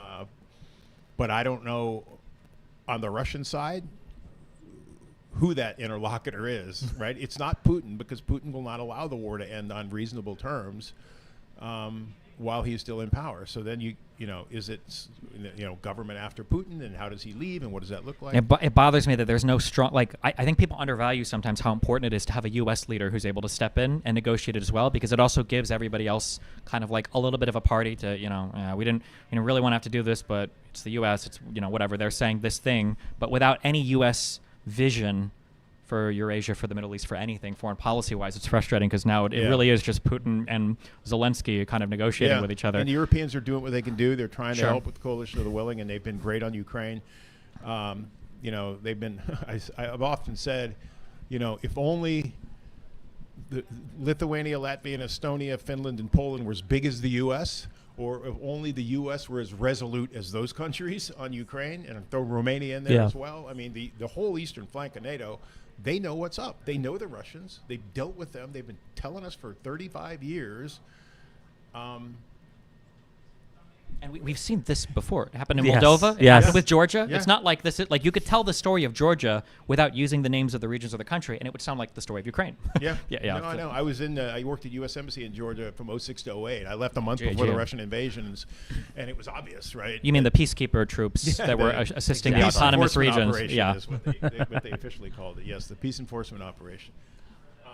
But yeah, I mean, look, this is, and again, if your argument is NATO caused the war in Ukraine by enlarging to the east, and we provoked Russia, then you have to explain to me. So 2008 was not the first time Russia intervened in Georgia. It intervened in the civil war in Abkhazia in 1992. It intervened in Moldova in 1992. So if your argument is NATO is causing Russia to do this by enlarging, then you have to explain to me why Russia was doing this before anyone ever uttered the words NATO enlargement, right? Also, what is the threat? There isn't.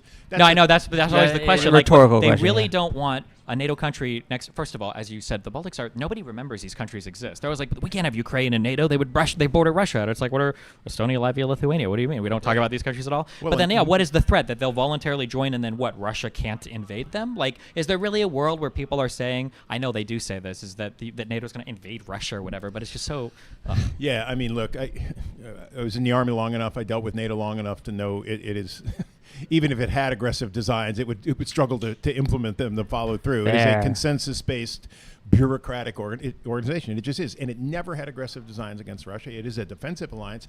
And even when it enlarged institutionally, but not a single soldier moved toward the Russian border until the first invasion of Ukraine in 2014. That's when the what we call the multinational battle groups got plopped down in the Baltics and Poland. And then after Russia invaded Ukraine again in 2022, we put them in Central Europe as well.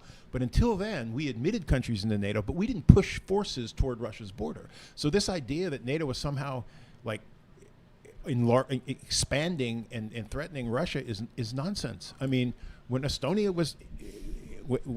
entered NATO in 2004, when there were no American troops, German troops, anything in Estonia. It was the tiny Estonian army. That was it.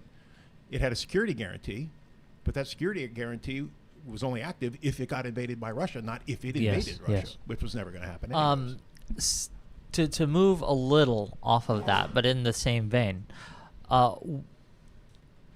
how concerned should we be about Taiwan given our current administration's lack of response to Ukraine or lack of ability to handle Ukraine? I worry that Xi Jinping is looking at this and saying, well, I know we have this kind of like red line with Taiwan, but will they really actually come to these guys' defense, or can we get away with it? And how worried should we be as for Taiwan? Look, everybody in the world is watching. All countries threatened by larger neighbors, and all large neighbors that threaten their neighbors are watching what's happening in Ukraine and making inferences about it. And they're making inferences about the utility of nuclear weapons, which the Russians have shown you don't have to use them for them to be effective, right? They have essentially deterred greater Western involvement with their nuclear threats. They're making inferences about the utility of nuclear weapons for small states. Like, hey, if you're Ukraine and you're forced into a ceasefire in this war and left without security guarantees that include 50,000 foreign troops on the ground to fight on your behalf, the rational thing to do is go nuclear. That's the rational thing to do. I'm not saying I support it, but I've heard senior Ukrainian decision makers say that. And the Chinese are watching, and the Taiwanese are watching. I was in Taiwan doing research for a book project last spring. And so U.S. policy on Taiwan has always been deliberately vague and ambiguous. Yes, exactly. Right? It's like wishy-washy. Yeah. Makes it, what our policy is neither party should disturb the cross-strait status quo. And it was interesting because a couple times during the Biden administration, Biden said very clearly, "Oh yeah, we'll go to war for Taiwan," and then the White House had to walk it back a day or two later, or sort of caveat it. Trump policy on China is as incoherent as it is anywhere else. I actually had lunch with the Chinese, well, I can't say who, a senior Chinese military official posted in the United States when I was doing research for this book project. It was before our 2024 election. I said, well, if Trump gets elected, what will people in Beijing think? And he said, it'll be an earthquake. And it hasn't been, because I don't think they know what to expect, right? So in his first term, Trump was hard on China. It was pretty consistent. Yeah. And now, so he just held up a $400 million arms sale to Taiwan because he didn't want to disrupt the meeting, the summit with Xi Jinping. So I think there's more ambiguity now in our policy toward Taiwan than there ever has been, and yet the Taiwanese and the Chinese are watching the war in Ukraine and drawing lessons from it on, the Chinese on what works and what doesn't if you're the aggressor, and the Taiwanese on what works and what doesn't as a defender. Can I ask, when it comes to Russia and China, how much of our current media diet is being fed to us via foreign propaganda outlets? That's a great question. That Mueller indictment from the going into the Internet Research Agency, this was 10 years old, and the sophistication of the accounts that they ran was pretty troubling, and now it's only gotten to be more technologically sophisticated. Yeah. The Russians are ahead of the Chinese on this in terms of malign influence in our media environment. The Chinese are learning. And they're sort of following what the Russians are doing, and they're becoming more effective at it. I think China and Russia to the U.S. represent different challenges. Russia is a threat. Russia, like I said, it's the only existential threat to the U.S. China's a long-term challenge. I don't think there's any reason the U.S. and China have to go to war. I don't think it's inevitable. I actually think that both sides would define their interests in sort of strictly rational, material, non-ideological terms. There is a little ground in some places for cooperation, and we're never going to be happy with a communist one-party system. We're never going to be happy with essentially them not following through on their commitments to Hong Kong. We're never going to be happy with Xinjiang, with the human rights abuses and the oppression that goes on in China. But to be honest, that stuff goes on in 2/3 of the world, right? And we do end up having productive relationships with some countries where that goes on. So whereas Russia is a different challenge. Russia is an enemy. It's an adversary. It has defined itself as an adversary to the U.S. and as Putin's speech at the Munich Security Conference in 2007, it was essentially a declaration of war on the West through non-military means, because he didn't want to bring on a military challenge he couldn't win. but he's been trying to undermine Western social and political cohesion for almost 20 years, and he's been pretty effective at it. Okay. Well, we are running out of time. Did you have any? If you had to give my audience one thing to take away from everything we talked about today, what would it be and why? I think I'll go back to what I started with. Sure. The war in Ukraine is the most important thing happening for U.S. national security right now. We should be paying attention to it. And so look, and if I said Biden administration policy on Ukraine was adequate, Trump administration policy on Ukraine is indefensible. It's indefensible. So literally lacking in defense Yeah. for Iran, when there were maybe lessons that could have been learned from Ukraine that could have actually helped us there. Yeah. Well, in the number of what they call in the military high demand, low density assets, Patriots, Tomahawks, things like that we burn through in the war in Iran means we're less able to support countries like Ukraine, our NATO allies, and ourselves. So, well, thank you for being here. We really appreciate it. My pleasure. Yes. Thank you so It much. was great to meet you, sir. Yes. Thank you. Oh, gang, yes, one wonderful show after another. We got great people, great guests, great things going on. You want to come on for a minute? We got a special guest, okay? A special guest, Mr. Mooten. Do you want to turn that back? I don't know if you want to take that. Okay, it doesn't matter? Okay. Well, I don't want to. Wow, I see it now. Whick's platform is a doxing platform. Whick's doxing. Yeah. But no, but yeah, Mr. Mooten has been here. It's been a pleasure to meet you. Have you enjoyed the conference so far, sir? I have. I've really enjoyed quite a few of the speakers. I've been to 3 or 4 of the panels, I think, at this point. Okay. And they've all been really informative or interesting. At the bare minimum. Excellent. Yeah. Well, do you have a favorite? Do you have anything that my stood favorite out? Was definitely probably the first panel that I went to with Jan Warren Muller, I believe his name was. He seems like a really interesting guy, and I bought his book, so I'm going to read it when I get home. Yeah. Okay. Well, tell me how it is, and if you recommend it, I'll get it too. I'll let you know. Oh, it's been a fun time. What, and I've been asking this to a lot of people, what makes you a liberal? I would say that the thing that makes me a liberal is I don't care just about myself, and I care more about like the common society that we live in, and I want society to do well, even though it might make me do a little bit worse, because I would rather people have a better life than just me to have as EV positive of a life as possible. That's a good answer, gang. That's a good answer. Yeah, but no. What makes you a liberal, Whick? Me? Yeah. I believe that the most oppressed minority is the individual. Not the gamer? Not the game. Well, the gamer individuals. Gamers often are individuals, but we have a lot of people who want to have a voice, but don't feel that they can because they're afraid of government pushing down on them. We've seen the Trump administration has taken this and floored it, right? Greatest killing people, right? Yes, greatest threat to free speech we've seen in my lifetime. Yeah.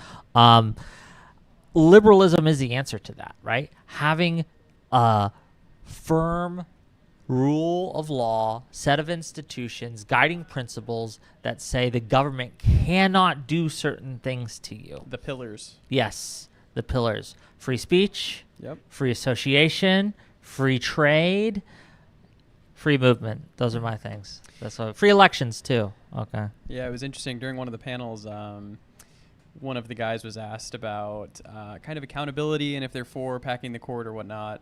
Yeah. And he... what was his answer? Is he a court packer? Is he one of Josiah's gang? All 4 of these people, it was this morning's first panel, all 4 of them were against packing the court. Based? At least 3. Based. But he said something that I completely disagree with. He was like, I believe that all 9 justices have good intentions. And I was like, well, maybe 7. Maybe 7. I think you could make that argument for 7. Yeah, and 7 I can hear. Alito and Thomas, absolutely not. Those are vile people. Oh, yeah. Like, look, I hesitate to bring any defense to this Supreme Court, but they have decided correctly in the last few decisions that they've made. And it's been close. What about the Voting Rights Act? That's not one of the decisions that they've decided correctly. That's not one of the good ones? No.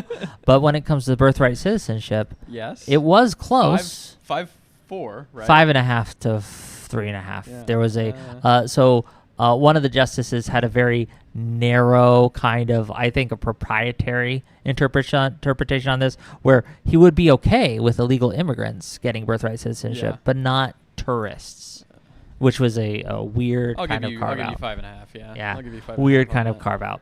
But yeah, it's one of those things where the institutions, such as they are under attack and they're damaged, but they're not yet broken. So I hesitate to throw the baby out with the bathwater here and just to tear everything down when there are still steps we can take to stop Trump, just in general. I am pro court packing. I want 13. We want one for each district. I think that's a great idea. Why stop at 13? Why not 21? One for each district. Or you know what? Fuck it. We can make it just like the district courts where they have like panels of 3. So we can do 3 times 13. Whatever. Yeah, whatever that number is. Who cares? Could be 39. Could be 39. Could be 69. Could be 69. That's a funny number. It's a sexy number. But here we go. But man, Mooten, thank you. Really appreciate talking to you. I don't know if we're doing actually anything else after this. This might be it. Is this end? Do we have? This is end. Okay, this is end. The end. The end. Zaijian. With the best panelists. True.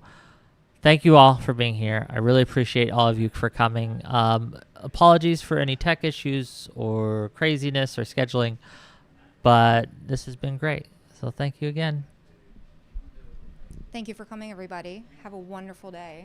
Okay. Great. And if we can end the stream, and then I can count my monies. I love you all.